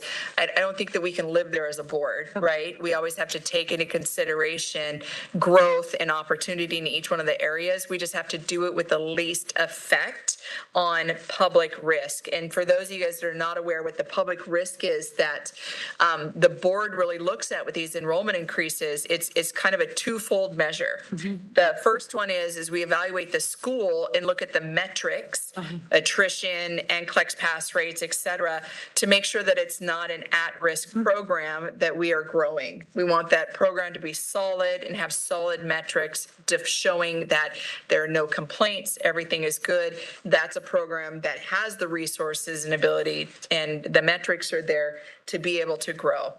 And then secondarily is when we bring it to our board, after the NECs have already confirmed that, we bring it to our board through the Education Licensing Committee to look at what is the effect? Do they have the resources? Do they have the budget? Do they have the plan in place? And what's the effect on the already approved pre-licensure nursing programs? Because what you don't want is student A enrolled at academic institution A, gets enrolled, believe they're going to be in and out of the program in 2 years, but in 1 year, they don't have a clinical placement. They're not able to progress. They're not able to graduate because hospitals, academic institution Z came in and took their clinical placements. So we grew and allowed academic institution Z to come in and do it. And then we negatively had a public effect on a community effect for a student that thought that they were going to be able to progress and graduate. So that's where we come in and look at enrollment and manage that. And sometimes that's hard for people to understand why we look at that and try to facilitate that process. Yes, Lawler. I agree with everything that Tricia said. I would add, though, I think this collaboration forum is helpful the way it came to us as is, because in the past, when any school thought they were in conflict or had a critical statement to make about someone requesting an enrollment increase, they were very vocal in public comment. And so whenever a school said, oh, I can't imagine anyone in conflict with us, and then every school in the county calls and says, yes, we are. I know that's not the purpose of this, but as a teacher, silence is agreement. And so I would go on record to say any of these schools that didn't respond are telling me, not the board maybe, but me, we're fine with it. Otherwise, you had an opportunity to say something. If you say something on public comments, I'm going to ask you, why didn't you say it here? So for me, it's good. This is Dominguez. I agree with you, but I'm disappointed on all those schools that did not respond. I just, you know, like Member Lawler said, you know, no answer is saying pretty much yes, but it's disappointing that they did not. Just to come to the defense of some of the schools, I want to be the devil's advocate here. This process has been kind of full of conflict and concern for a while. And so they may not be under the full understanding of how we're trying to facilitate this and work through this better. Back when I was in NEC, starting in 2014, we were instructed by our board that the NEC would reach out to the facilities and say, is there a conflict? That was just something we couldn't manage as a workload. That was not going to happen. Then we asked our academic institutions to reach out to schools within a 50-mile radius. Blanket everybody. What do you think if I grow? You know, and that received some mixed feedback as well, where we had people saying that private colleges and universities would partner together to get their group approved. Community colleges would partner together to get their groups approved. The CSUs and UCs would partner together to get theirs approved. And there was a bunch of concern shared around how fair was that? How equitable was that? And whether or not we were as a board getting accurate information. So much so that there was a California state audit that was ordered. That California state audit actually made a recommendation to immediately cease that practice, and we did. And so we no longer have the program do a blanket reach out to the 50-mile radius and include everybody in comment. So now that we were able to kind of really redirect on that, it may be a bit of confusion around what is actually happening here. And so we do have two processes through here under 1427, which says the academic institution will take into consideration the effect of at least one group. And that's where they have to do that collaboration. They have to take that into consideration. They have to show us how they're managing that. In the EDP IL1, which is for new campuses and new programs, that is clearly stated in there that they should do that collaborative effort, including consortiums, all that kind of stuff, et cetera. So that is not what CSA told us to stop doing. It is definitely a much more precise process instead of just throwing everything out. So to be fair, this may be just some leftover change management kind of process, education that says this is something that you want to respond to. This is something that you want to do. And this shows the collaborative effort. It may not be that they're just blatantly disregarding it. So I just want to make sure you guys are aware because we're in this kind of flux, kind of new process. It might take a minute for them to catch up on what the requirement is. And this is a relatively new form for us. Yes. And, you know, thank you, Tricia, for introducing the idea.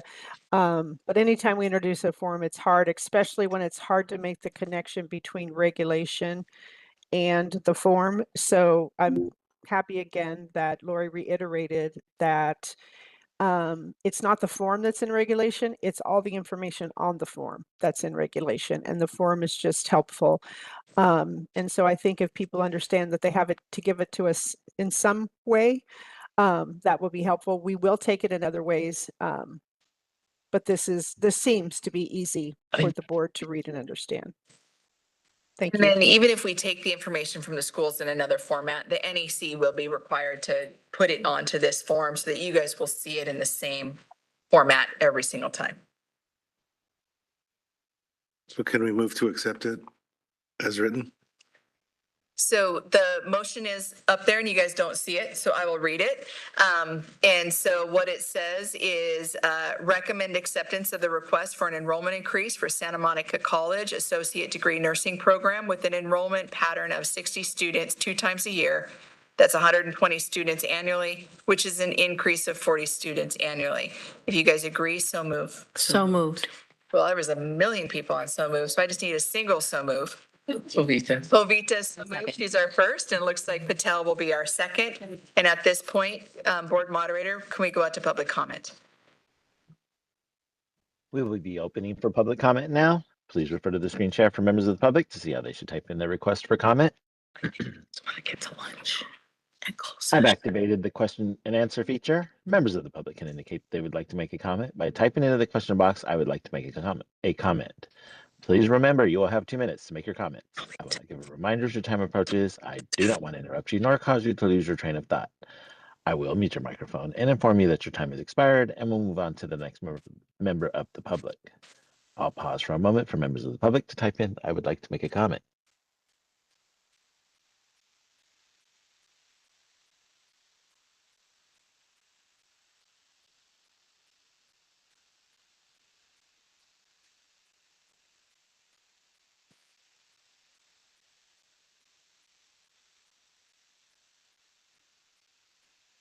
Committee Chair Dominguez, there are no public requests for comments on the WebEx. Do we have any requests for comments there in BRN HQ? No, we do not. Thank you. Would you like me to close this window? Yes, please. I, Jovita, would like to vote yes. President Trujillo, Dolores Trujillo votes yes. Vice President Nilu Patel, Patel, yes. Member Granowitz, Granowitz, yes. Member Cormack, Cormac, yes. Member Lawler, Lawler, yes. Member Nair, Nair, yes. Nair, and Member Nguyen. Member Nguyen, yes. Motion passes. Thank you.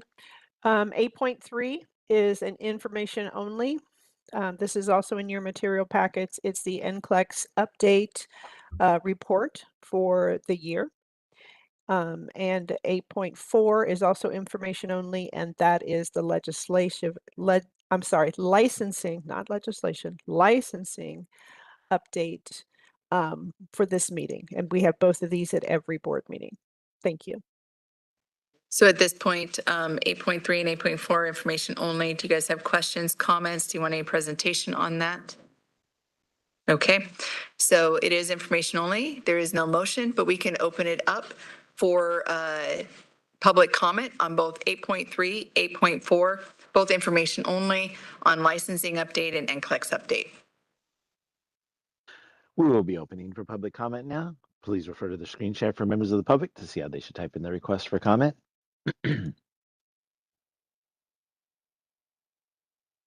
I've activated the question and answer feature. Members of the public can indicate they would like to make a comment by typing into the question box, I would like to make a comment. Please remember, you will have 2 minutes to make your comments. I will not give a reminder as your time approaches. I do not want to interrupt you nor cause you to lose your train of thought. I will mute your microphone and inform you that your time has expired, and we'll move on to the next member of the public. I'll pause for a moment for members of the public to type in, I would like to make a comment.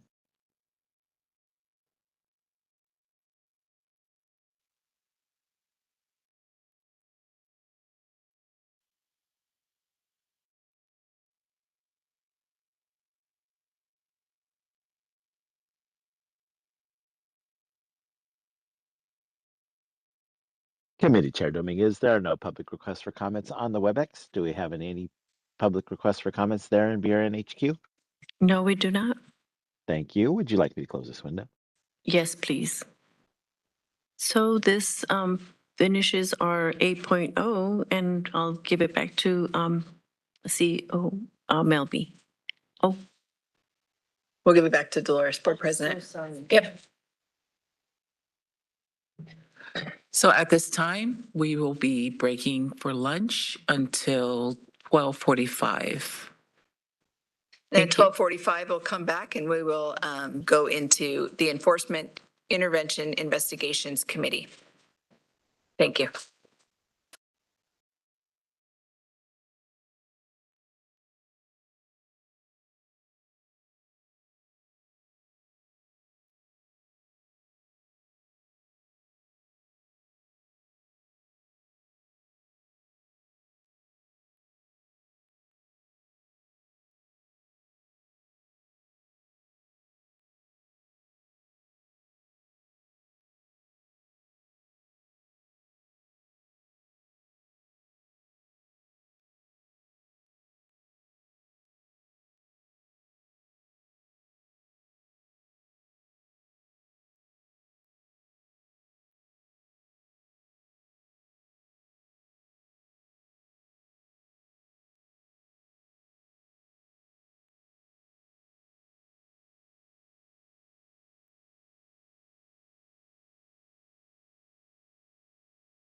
Good afternoon. We are back from our lunch break, and we will take roll call to reestablish a quorum. My name is Dolores Trujillo, and I am present. Vice President Neela Patel. Patel, present. Board Member Jovita Dominguez. Dominguez present. Board Member Patricia Nguyen. Nguyen, present. Board Member David Lawler. Lawler, present. Board Member Vicky Granowitz. Granowitz present. Board Member Allison Cormack. Cormack present. Board Member Katie Nair. Nair, present. Thank you. Quorum has been established. Moving on in the agenda, this is item 9.0, Report of the Enforcement Investigations and Intervention Committee. And this is Patricia Nguyen. Great, thank you very much.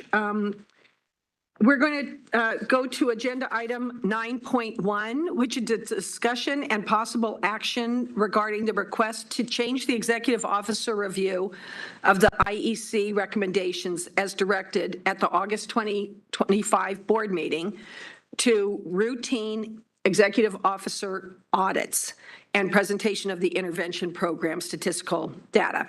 So you all remember that in August 2024, the board made a motion that directed the board executive management to provide an update to the EIIC regarding the intervention program participants. So since that time, Lori has been reviewing cases. So you all remember that in August 2020.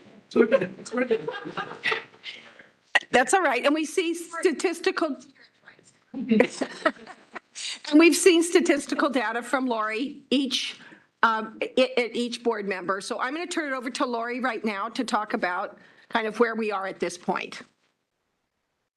Okay, thank you. Okay, so when we received the motion back in August of 24, there was a slurry that had to come in front for review. And so we had 22 that was initially sent to me for review. And it was very telltale as to kind of what we were hearing and what we were discovering. There was only 4 that I was able to approve, and then there was 10 that I was able to kick back. I know that doesn't equal 22. It just, that's what I got done quickly because it was quite labor intensive. So throughout the process, what we'd expected to see was a gradual decline in cases that were coming to us. And ultimately, we made it there. The next board meeting was February. We had 8 new ones that came in front that we reviewed. But then in May, there was 15 more that jumped in. And so we're like, okay, we're not ready to kind of hand off yet. And then in August, there was 11 more reviews that came in. And so I was still thinking like, this is not at a place where we can turn this back over to the program manager and not have that detailed look. But then August 26th, I went into the first open session of IEC and started providing some training. The way that those committees are ran now, there are materials posted in advance. They are recorded and not webcast, but they are recorded. And then that recording is left up on our website now for people to go back and look at any of the open session comments. That first open session with that initial training into the IEC was not received well.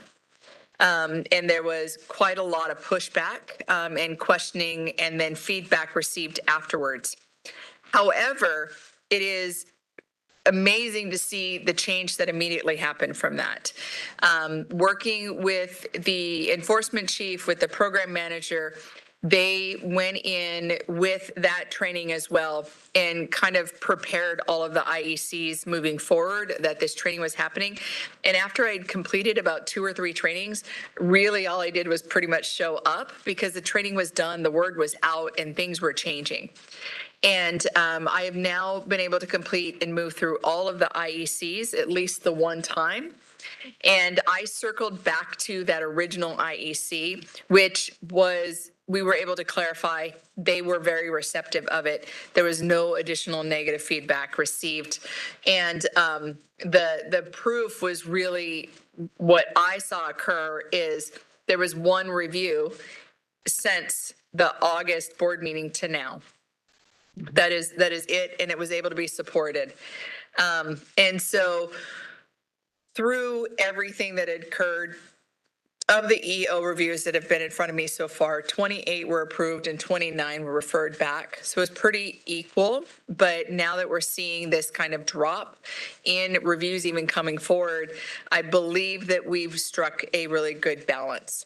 I'm going to be going in and maintaining that educational outreach into the IEC's open session. I just need to apologize up front. I don't know why that wasn't something that was in my head to begin with. I attend every single board committee meeting, every single advisory committee meeting, and every single board meeting. I don't know why it was not kind of front and center that I should also be attending these IECs in open session.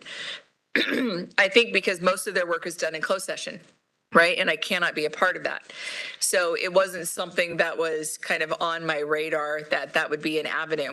So even when we were looking at the education of this, we were looking at how can we get them all together as a group. And we would have had to have a quorum established for all 9 IECs in order to hold the one training session. And we have a difficult time establishing quorum for a single IEC on a regular and consistent basis, which again, we're addressing in our sunset report tomorrow.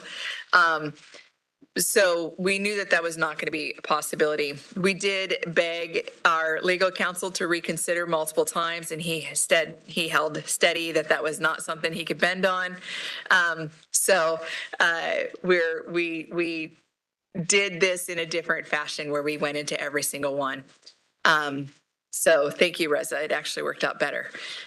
So with that, I will continue to do that. I will be in open session, and we're going to continue just to provide feedback as we're working with Premier, as we're working with various input of what we can do to kind of provide that direct I can provide that direct liaison from the board to this committee appointed by the board to do and evaluate these intervention participants.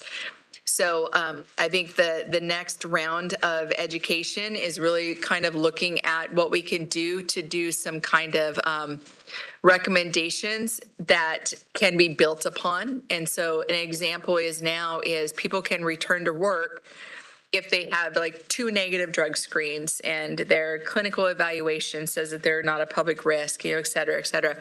Once they get that, we start them off in part-time work per our uniform standards, and they have to meet certain criteria and uniform standards to move to full-time work. Well, if we can get our IECs to make the recommendation that says if those criteria are met, we're okay with them going to full-time work, then they don't need to come back in front of an IEC to get that approval to go to work. So it decreases time in front of committee and decreases any possibility of delay if we're able to do that. So the education will continue. It will just look a little different. But the review process, I am at a point where I can recommend that I step back completely. That review process is already captured in statute. It is already assigned to our program manager. Our program manager is here in the room here is Jess Breet. And there was an occurrence that occurred where I was pulled in many different directions and was not able to get 2 back in a timely manner. She was able to review those and flip them back for review as appropriate as I would have done. I was able to sign off on that later. So that to me was pretty telltale that it was time to walk away. I am supportive of continuing to an audit so that we don't have a drift or any kind of things that kind of pop up that we're not aware of.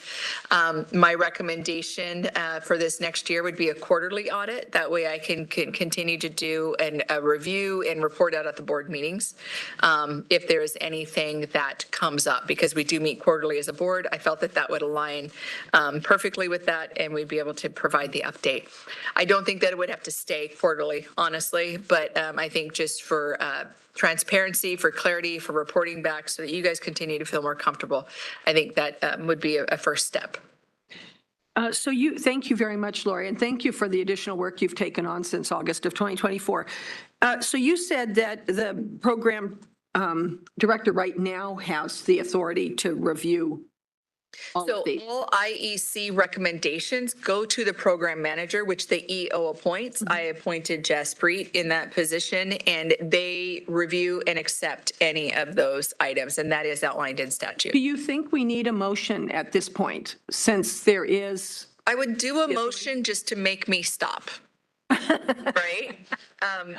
That's how I would do that, because what I would want, I don't want any kind of misconception that said, oh, well, she just stopped doing it on her own accord kind of thing. You guys directed me to do it in a kind of one-off kind of thing. I think it would be appropriate that you guys would then now direct me to stop and audit of some sort. Not that I couldn't do it without that, but I think it closes that. I think you're right. So David, did you have a motion? I don't know the language, but yes, so moved. So I move that I you can stop. read the motion that's up on the screen for you guys. Thank you. If we're able to advance the slide, board moderator?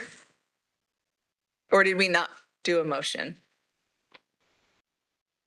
Well, I like the way you just said direct you. Okay, there it is. pull No, back. no motion. There is So, a motion. There's none. Okay. Go figure. So probably the motion would be to, oh, it does. Well, it's the agenda item. So just the motion to have the EO no longer do the reviews, to reassign that back to the program manager, and then to do quarterly audits for 1 year. Go ahead. We have a motion and I'm recognizing Dolores. Thank you, Tricia. So I'm in the, trying to figure out the best way to phrase this. So previously, there was discussion about having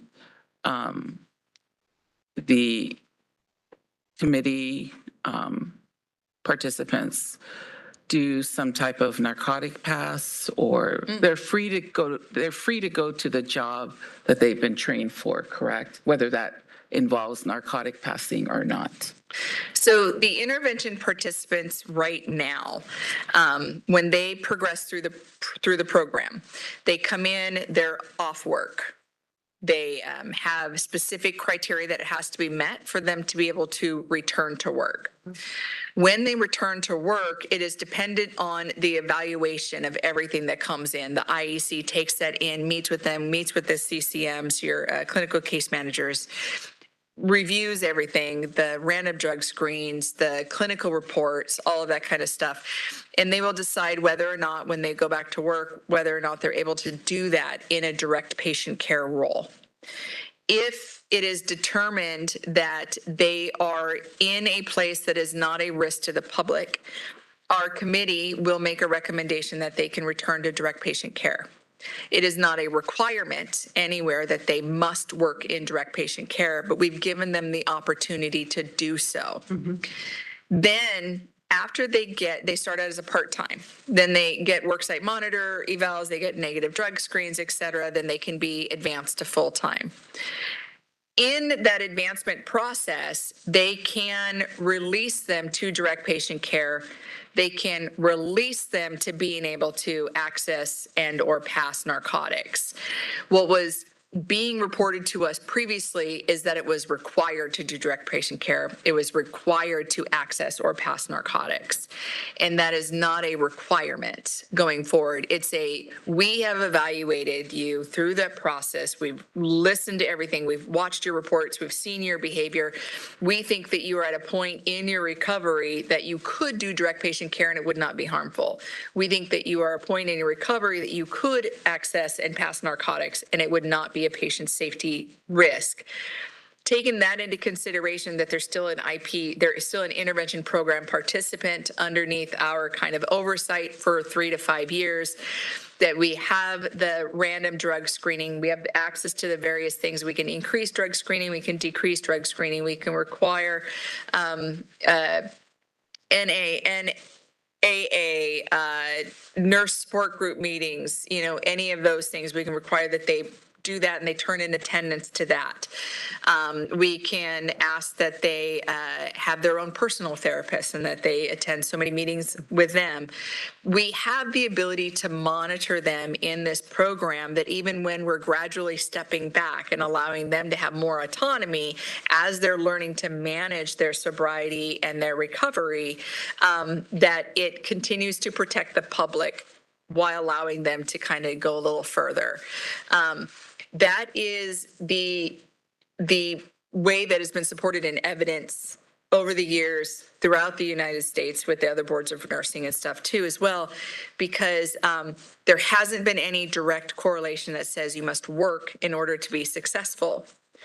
You must work in order to demonstrate you are safe to return to work. In our business professions code right now, it states that the competence of the RN was affected or compromised by their mental health or substance use disorder, right? So it's not like we're dealing with a person that doesn't understand how to be a nurse. We're dealing with a person that has an issue with substance use or mental health that affect their competency in nursing, which is different than if you get a practice violation. A practice violation, you have some kind of a knowledge deficit, you have some sort of issue that you didn't organize that care appropriately, you hung blood on the wrong patient, you fraudulently documented that you completed a procedure that you didn't complete, something to that effect, or that you missed an assessment that caused great bodily harm. Those are knowledge-based things that we work very diligently in throughout probation, where our nursing education will look at what the occurrence would happen, assign different courses, different supervision, sometimes even having a nurse one-on-one with you the entire shift that you're there to ensure that that kind of error does not occur again. That is different when it's a mental health or substance use disorder issue. And so if you're able to manage the understanding current evidence, the understanding is if you're able to manage the substance use disorder, the mental health issue, that the competence that you previously had as an RN is restored. And so that the public risk is less if you're managing that. And so as we have all these things set into place, they're able to progress through the program, potentially successfully complete the program, knowing that we're not guaranteeing sobriety, right? That's the thing that we have to understand. When we know that the way that mental health and substance use disorder works, substance use disorder does not, the evidence is there is that that's at minimum an 8-year process, where our program is 3 to 5 years, right? So we will never have somebody that completes our program that we can affirmatively say your risk is so low because you've been 8 years sober, right? So we have to strike this balance that says, I've reviewed everything, you have the tools, you know inner circle, outer circle activities, you know what is best for you on how you work your recovery. And we, with the support services that we've required and provided you with, are comfortable allowing you to return to the practice of nursing. And because you did successfully complete, the great thing is you're able to return to our program if ever needed in the future. Opposite of that is they are removed from the program for not being able to meet the requirements, and they can be reviewed on whether they're a public risk, and they then would go into probation or another more disciplinary process. Thank you, Lori. Thank you very much. So we have a motion on the floor, basically, which directs Lori to step back from this review and turn the responsibility over to the intervention program manager. Do we have a second? I'll second. Patel. This is So, Reza. Can I, Yes, Council? please go ahead, Reza. Quick clarification. So Lori had mentioned something about doing audits, and I just wanted to confirm whether that's part of the intention with this motion. Yes, it is the intention, and I did not state that. I'm sorry. So how would you state that, Lori? I would say quarterly audits for the first year and then return to the board. Great. And is that okay with the motion maker? And is that a second? Okay, great. Any further questions or comments from board members? Okay, hearing none. Would the board moderator please take us to public comment? We will be opening for public comment now. Please refer to the screen share for members of the public to see how they should type in their request for comment.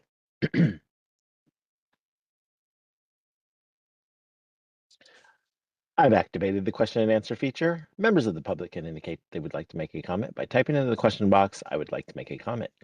Please remember you will have 2 minutes to make your comments. I will not give them reminders as your time approaches. I do not want to interrupt you nor cause you to lose your train of thought. I will mute your microphone and inform you that your time has expired, and we'll move on to the next member of the public. I'll pause for a moment for members of the public to type in, "I would like to make a comment."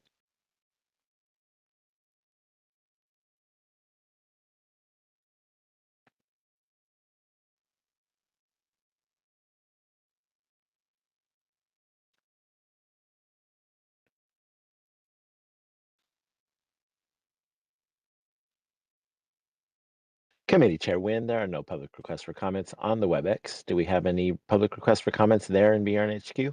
No, we do not. Thank you. Would you like me to close this window? Yes, please. So at this point, we'll take a vote on the motion. President Trujillo? Trujillo votes yes. Vice Chair, Patel? Patel, yes. Board Member Dominguez? Dominguez, yes. Board Member Lawler? Lawler, yes. Board Member Granowitz?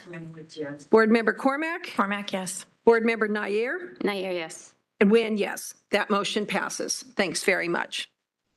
Great. So the next item is the Enforcement Division update. There are a number of items that we're going to cover in this agenda item, and I'm going to turn it over to Shannon for leading this discussion. Thank you. Thank you. I almost said good morning. Good afternoon. I'm Shannon Johnson. I'm the board's Enforcement Division Chief. I'll be reviewing Agenda Item 9.2, which is the Enforcement Division update. Just go through some normal things that are always here. We're still and always until the National Council of State Boards of Nursing's 5-year pilot study is completed, we will continue to report on this and obviously report the findings once it is completed. So that is still ongoing. At the May 29th, 2025 board meeting, you had voted to direct staff to investigate the feasibility of the nurse support group, which you guys talked about earlier. So that's going to be on our radar now that you've moved for us to continue with that. Also, you voted to allow the oral fluid acceptable method for random drug testing for probationers, and we are still looking into that. It may need to go out for a bid. Our contract is ending June 30th. It is not clear in our current contract that is fully covered. So therefore, right now at this point, oral fluid testing is not being conducted in probation, but we are pursuing that. And if we go out to bid, we will make sure that we have that in our RFP for that contract. We're always looking for nurses who would qualify to be an expert practice consultant. All of our information for that is on our website and the application as well, which they can electronically fill out and send to us. And we are always looking for qualified nurses for that. Complaint intake unit. We are still doing triaging of all cases. We have the complaint prioritization and referral guidelines, which are considered CPRGs. And within those, the complaint intake unit now triages cases prior to investigation referral, whether it be BRN investigations or Division of Investigations. So we're continuing to do that. We do have triage meetings with Division of Investigation and BRN investigations as well in discussions periodically. I shouldn't say periodically. We consistently have meetings. I think it's every other week we have meetings with them. As of September 30th, 17% of our cases have been pending at the AG's office for over a year. For probation, we're currently working on the enhancements to the BRN website. Collaborating with DCA. We do have a video presentation prepared. We do have our frequently asked questions, and we are just waiting on final approval for those to be posted. And let me see, then we go into the statistics, which are your table A through table F. I do want to call out one clerical error that thanks to Board Member Cormac, on table F, The average days to complete for fiscal year to date are stating 291. That is an error. It is 664.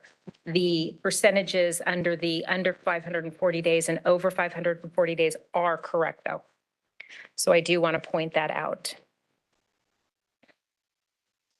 Are there any questions on 9.2?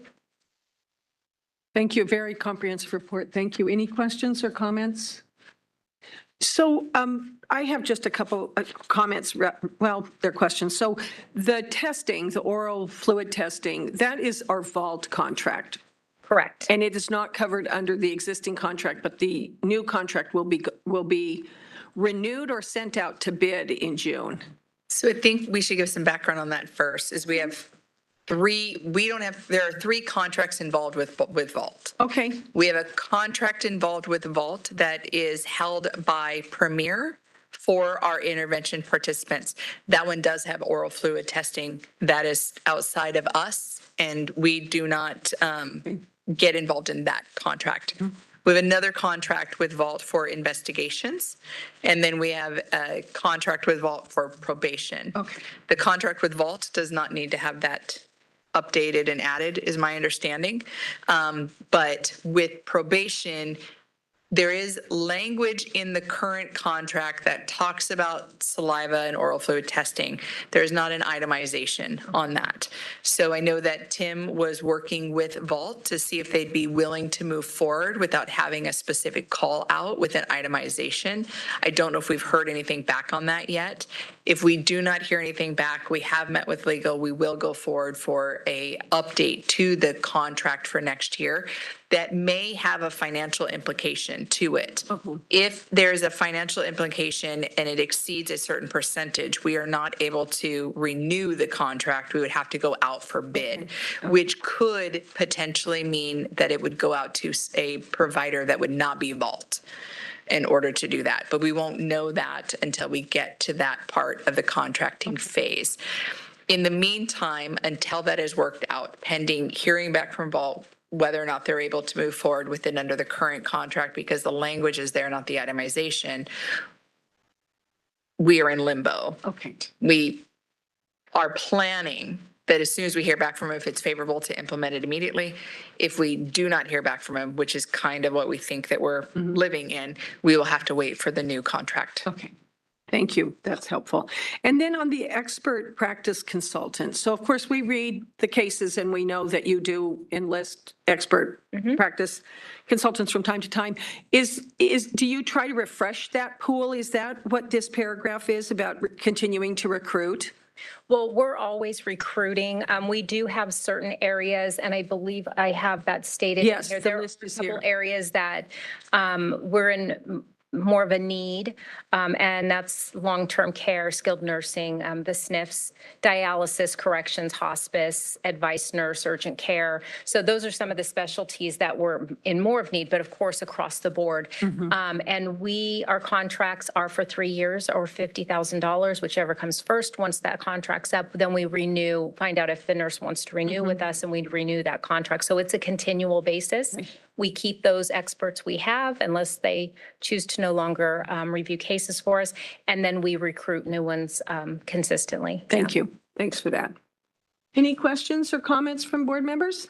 I did want to bring up one thing, and I almost forgot, and Nicole reminded me, so thank you. At the, I believe it was at the committee meeting, there was some question about, why there was some fluctuation in numbers, complaints coming in, there were some rises, and, you said, it's not a hurry to get the numbers, but maybe if you could look into it. So I had a couple of the managers in complaint intake, and I just want to thank them for doing the work that they did. But they did come up with some items that I thought was really interesting. I just wanted to point out that in June fiscal year 23-24, we did have a spike due to social media. That was 1,450 cases just on that one social media issue. We did start doing the school complaints. So now we're logging and tracking all of those in Breeze. And those have increased, tripled actually at one point, up to 158 last fiscal year. And Let me see, some other things that were interesting. Anonymous complaints rose over 300 from 23-24 to fiscal year 24-25. The redundant closures, meaning the complaints that we got more than once. So someone will file sometimes numerous complaints and it's the same complaint. They just want to make sure we got it. So we close as being redundant cases, and there was about 300, 400 more than what we normally have. And the referred to investigations. So, and one of the big things with Nicole coming up next and talking about her investigations and sharing the numbers with you is the referrals to BRN investigations was in 945 back in 23-24, and then jumped to almost 1,300 the very next fiscal year. And it's showing, if you look at the numbers of the fiscal year to date that I shared in my tables, it looks like we're forecasting to maybe increase slightly from last fiscal year as well in almost every column. Okay. Yeah. So I just wanted to share those with you. Quarry cases have also increased. Quarry cases, meaning it's all the rap sheets that come in for us.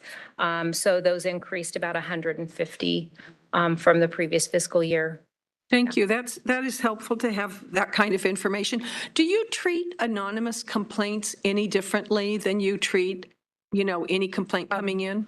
No, as long as we have enough information within that complaint, RN name, number, place, time, any possible witnesses, things like that, that we can move forward and pursue, then we will treat it just like we do every other complaint. What happens is we hit a brick wall sometimes when we get a case where it's anonymous. We don't have a time or date. It's kind of just a general allegation, and so we don't really have anything to go on. Those are the difficult ones. Thank you very much. Questions or comments from board members on this addendum? Thank you. Thank you, Shannon. Thanks for that additional information. So at this point, this is an information only, right? It was possible action, but we took the action on the nurse support group. Yes, you Right. did that Thank earlier you very today. much. Yes. So at this point, would the board moderator please take us out to public comment? We will be opening, we will be opening for public comment now. Please refer to the screen share for members of the public to see how they should type in their request for comment. I've activated the question and answer feature. Members of the public can indicate they would like to make a comment by typing into the question box, "I would like to make a comment." Please remember you will have 2 minutes to make your comments. I will not give a reminder as time approaches. I do not want to interrupt you nor cause you to lose your train of thought. I will mute your microphone and inform you that your time has expired, and we'll move on to the next member of the public. I'll pause for a moment for members of the public to type in, "I would like to make a comment."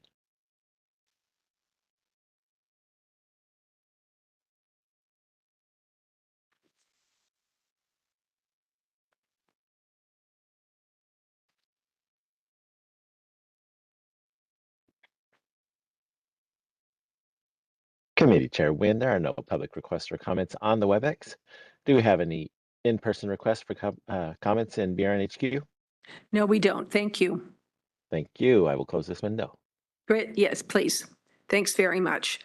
Thank you, Shannon. Okay, so we're going to move to Investigations Division update. This is agenda item number 9.3, and Nicole Bowles will be presenting this item. Thanks, Nicole. Thank you. Good afternoon. My name is Nicole Bowles. I'm the Deputy Chief of Investigations at the Board of Registered Nursing, and I will be reporting on agenda item 9.3, the Investigations Division update. I was sharing with Shannon earlier that I need a new glasses prescription. So if you see me squinting at it, it's because I'm trying to see the joys of getting older, right? So here we go. General information, we continue to work with the Organizational Improvement Office to assess and map our workflows, timeframes, and procedures to streamline and improve our internal processes. This is a standing item that I report on every time at the board meeting. And just to give you some numbers, we have mapped out 20 of our processes and investigations out of 32. So we're getting closer to the end. These mapping sessions are very lengthy. They're 3 hours each session. Each process needs between 3 to 5 sessions each. They include 2 to 3 special investigators from each region that are subject matter experts in the type of investigation that we're mapping. as well as a supervisor, just to ensure that we have some consistency across the board as we're mapping. I review all of these maps at the end for approval, and I'm working currently right now with the analyst in the Office of Organizational Improvement to ensure we have some consistency in areas where the investigation is similar in our process. The Department of Consumer Affairs, consisting of 36 boards and bureaus that regulate over 3.4 million licensees in more than 250 various professions and occupations, is working to align as many processes as possible. This is something that Lori had talked about in her EO report earlier today. So in support of that initiative, the BRN initiated the collaborative effort with the Medical Board of California for assessing, mapping, and sharing workflows. The partnership aims to promote alignment, enhance efficiency, and support the identification and sharing of best practices across both organizations. On June 10th, 2025, Investigations launched the Enhanced Triage and Preliminary Case Work Pilot. The board worked closely with the Department of Consumer Affairs to develop the pilot, in which the Associate Governmental Program Analyst, or AGPA, is assigned more than 30 investigations at a time to perform preliminary casework and enhanced triage prior to formal assignment to a special investigator. So some of that enhanced triage work is identifying RNs. We have cases that sometimes come in as DOE nurses. The complainant doesn't know who they're trying to file the complaint against. So our AGPA will do some of that research to try and contact the complainant, gather some additional information, contact a facility to see if we can move forward with the investigation, because sometimes we'll hit a wall with those cases as well. The AGPA will attempt to request some additional information from our complainant or any witnesses that might have been listed, or to obtain any legal documents or court documents that might be associated with the case. The feedback that I've received is that it's been helpful. The AGPA organizes the steps that were taken in chronology, so that our investigators know when they get the case what was done and then where they need to take off from there. So the pilot was originally scheduled to conclude on October 8th, 2025. It was extended by an additional 120 days to allow for continued collection and analysis of data. This extension ensures that future decisions are evidence-based and supported by measurable outcomes. As of October 3rd, 2025, the full-time special investigators have an average of 29 active cases. And due to the high caseloads of supervising special investigators, and I continue to actively work cases, we're still continuing to identify and explore multiple options to address our high caseloads. So right now, currently, we have 21 full-time permanent special investigator positions. We're also utilizing temporary help. So we have 2 limited-term special investigators and 1 retired annuitant special investigator. We did have one, well, we do currently have 1 special investigator on an extended leave who is returning in December. So we're very excited about that. Let me see here. On page 23, we have table A, and this is just our data for the BRN cases referred, cases pending, and cases completed from fiscal year 2021 to 10/1/2025. And it also displays DFI's cases referred, pending, and completed as well.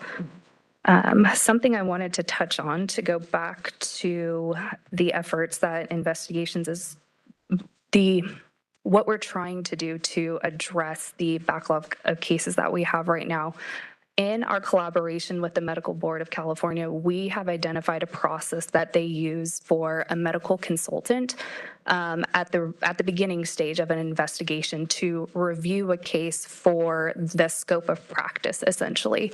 So that process has been interesting to the BRN, and we're learning as we're going through the mapping process with them about how they leverage a medical consultant in the beginning of the complaint and the investigation to opine whether or not something is within the scope of practice.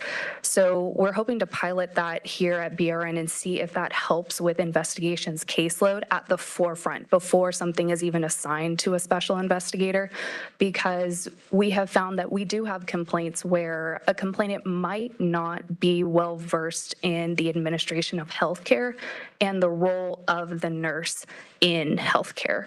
So when we identify cases like that, we're bringing it to our enforcement nursing education consultant to take a look at, to just basically say whether or not something is within the scope of practice or not, to see if that can help guide us in our investigation.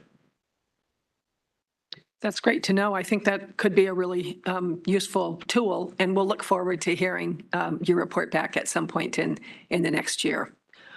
Thank you for that report. Are there any questions or comments from board members?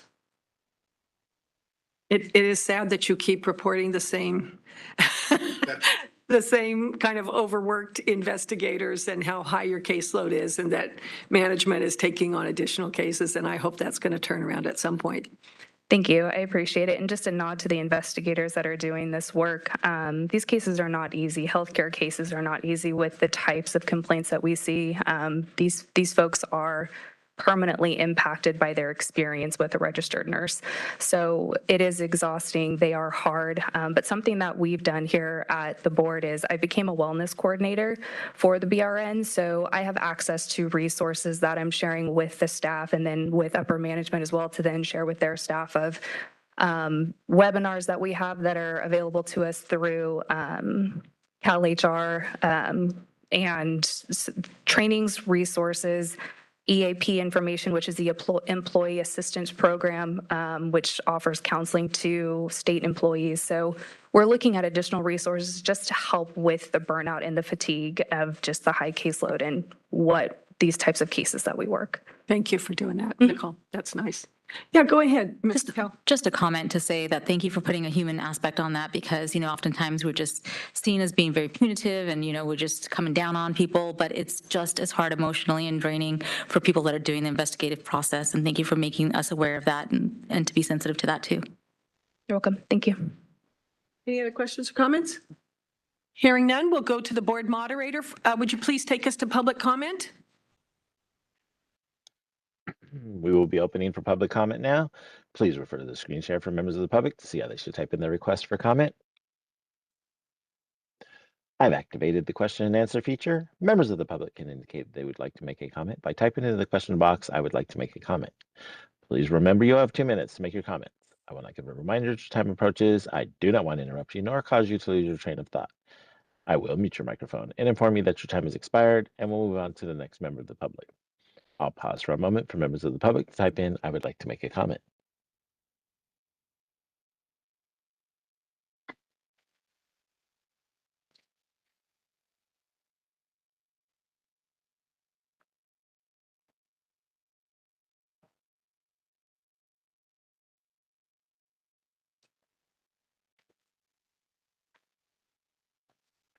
Committee Chair Nguyen, there are no public requests for comments on the WebEx. Do we have any in-person requests for comments in BRN HQ? No, we don't. Thank you. Thank you. So we'll go ahead and close this public comment. And this was information only. So we're ready to move to item 9.4, which is the last item in EIIC. And Shannon, are you going to be discussing this item? And this is, again, information only. Back to me.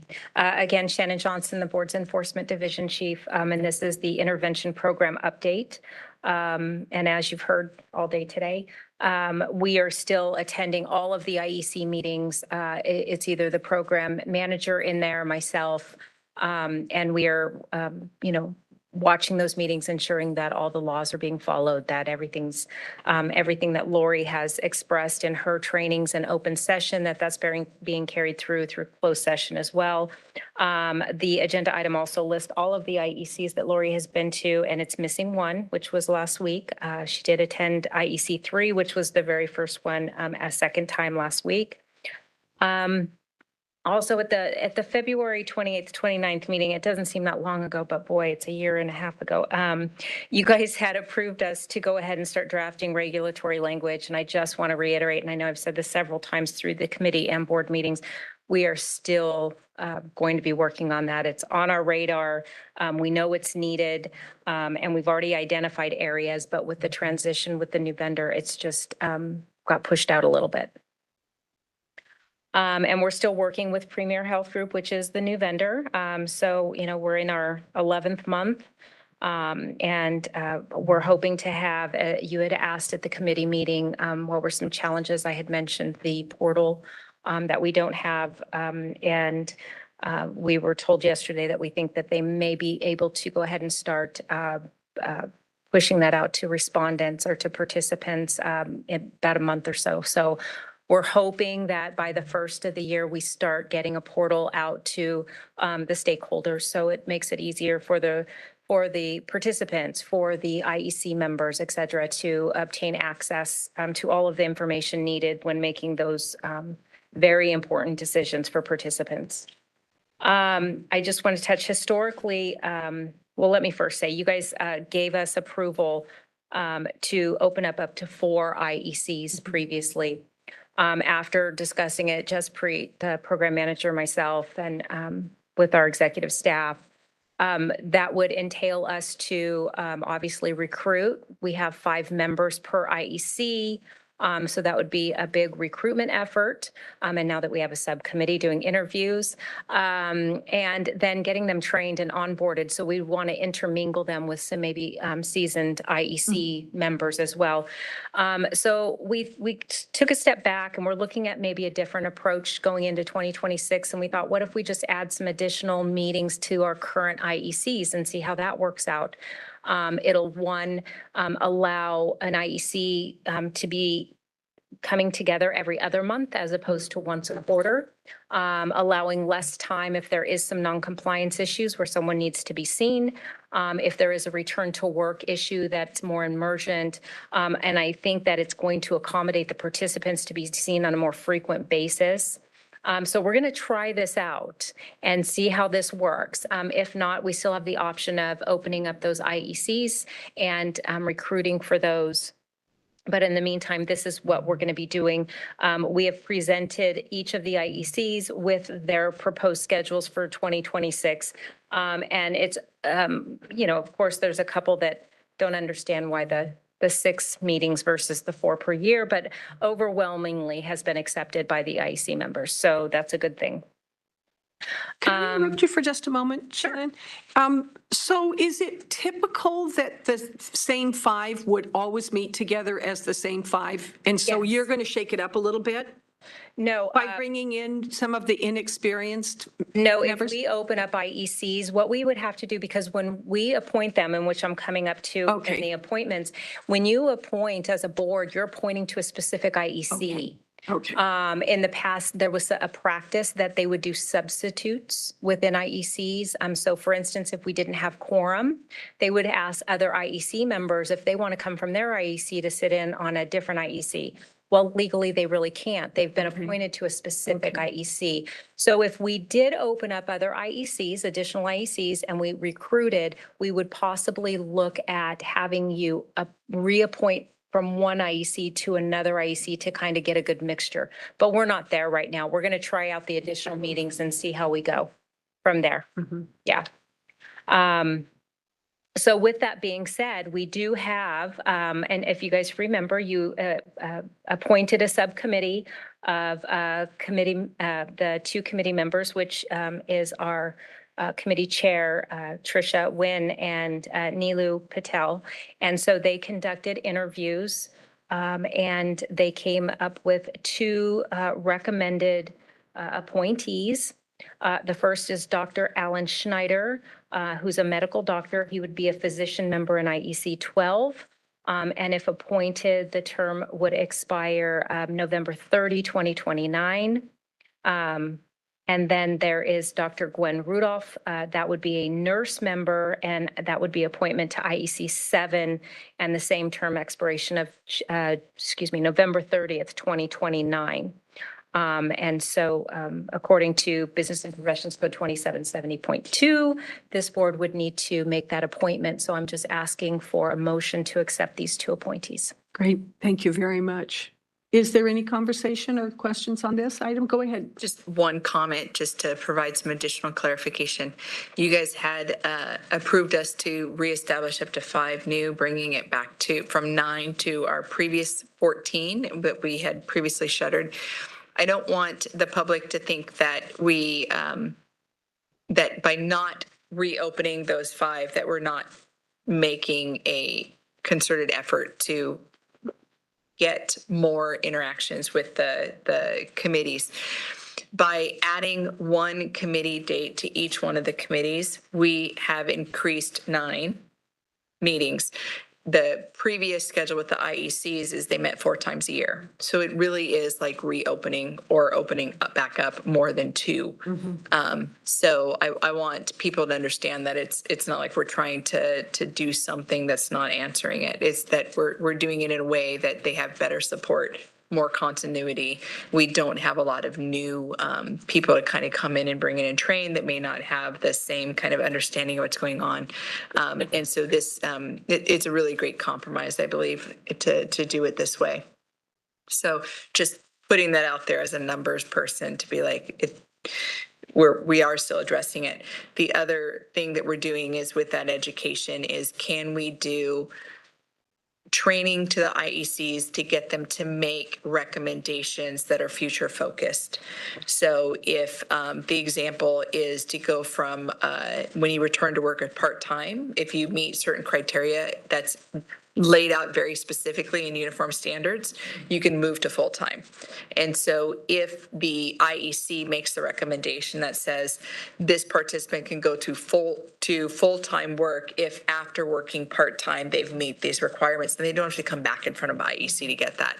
So I think we're kind of managing that need of getting them in front of IEC more frequently by adjusting some of our processes and extending asking the committees to add 1 additional meeting per committee. Thank you. Thank you for that. Any questions or comments from board members? Just for the board, just to give a little bit additional information regarding the motion on the floor now that Dr. Schneider and Ms. Gwen Rudolph, when we interviewed them, they just interviewed really well. They have extensive experience, and I thought that would be a great addition to the IEC. Was that a motion? That is a motion. I will second. Go ahead. Lawler. Okay, and Lawler seconds. Thank you very much. So I just want to make sure that the motion was to appoint Dr. Alan Schneider to IEC 12 with the term expiration of 11/30/2029, and Dr. Gwen Rudolph, a nurse member, to IEC 7 with the term expiration of 11/30/2029. That's what I heard. I'm sure. We always keep us on track. I appreciate that. So moved was Ms. Patel? Nilu, and then you seconded, David. Got it. Great. Just for our meeting minute takers. Great. Thank you. Would the board moderator please take us out to public comment? We will be opening for public comment now. Please refer to the screen share for members of the public to see how they should type in their request for comment.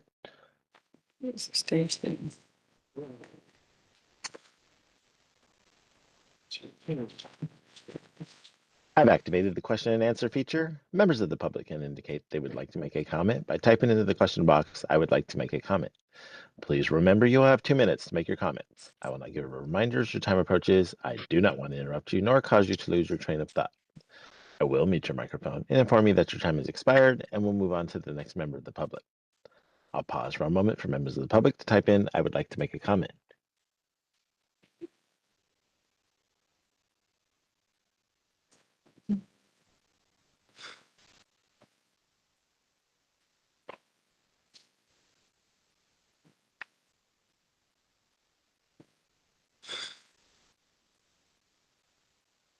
Committee Chair Nguyen, there are no public requests for comments on the WebEx. Do we have any public requests for comments there in BRNHQ? No, we don't. Thank you. Would you like me to close this window? Yes, please. Thanks very much. Okay, so we'll go ahead and take a roll call vote. Chair Trujillo? Trujillo votes yes. Vice Chair Patel? Patel, yes. Board Member Dominguez? Dominguez, yes. Board Member Lawler? Lawler, yes. Board Member Granowitz? Granowitz, yes. Board Member Cormac? Cormac, yes. Board Member Nair? Nair, yes. Nguyen, yes. So that motion passes. Great. So that is the end of the EIC report out. So I'm going to jump in just for some housekeeping. We are at the end of open session. We will be we'll be recessing into closed session. Closed session will take place if our board members are able to complete the items that they have in front of them for closed session. They will do that today, and then we will restart tomorrow at 9 a.m. and go into open session, establish quorum, and move into the sunset report review. If any items in closed session are not completed today, we will open at 9 a.m. and go back into closed session so that those items can be completed. And we will give ample opportunity, putting it up on the PowerPoint, getting any information out there, letting people know when we plan to return to open session so that we can start the sunset review. But we do, our board is hoping to complete closed session items today and not have to open and go into closed session tomorrow. So just want to give everybody a heads up on the process. But open session is completed today. We'll be closing down the webcast and any of our streaming, going to closed session. And so we'll see you guys tomorrow at 9, hopefully opening into open session to discuss our sunset report. Recess. At this moment, we will recess into closed session. This is item 10.0. Have a good afternoon, everyone.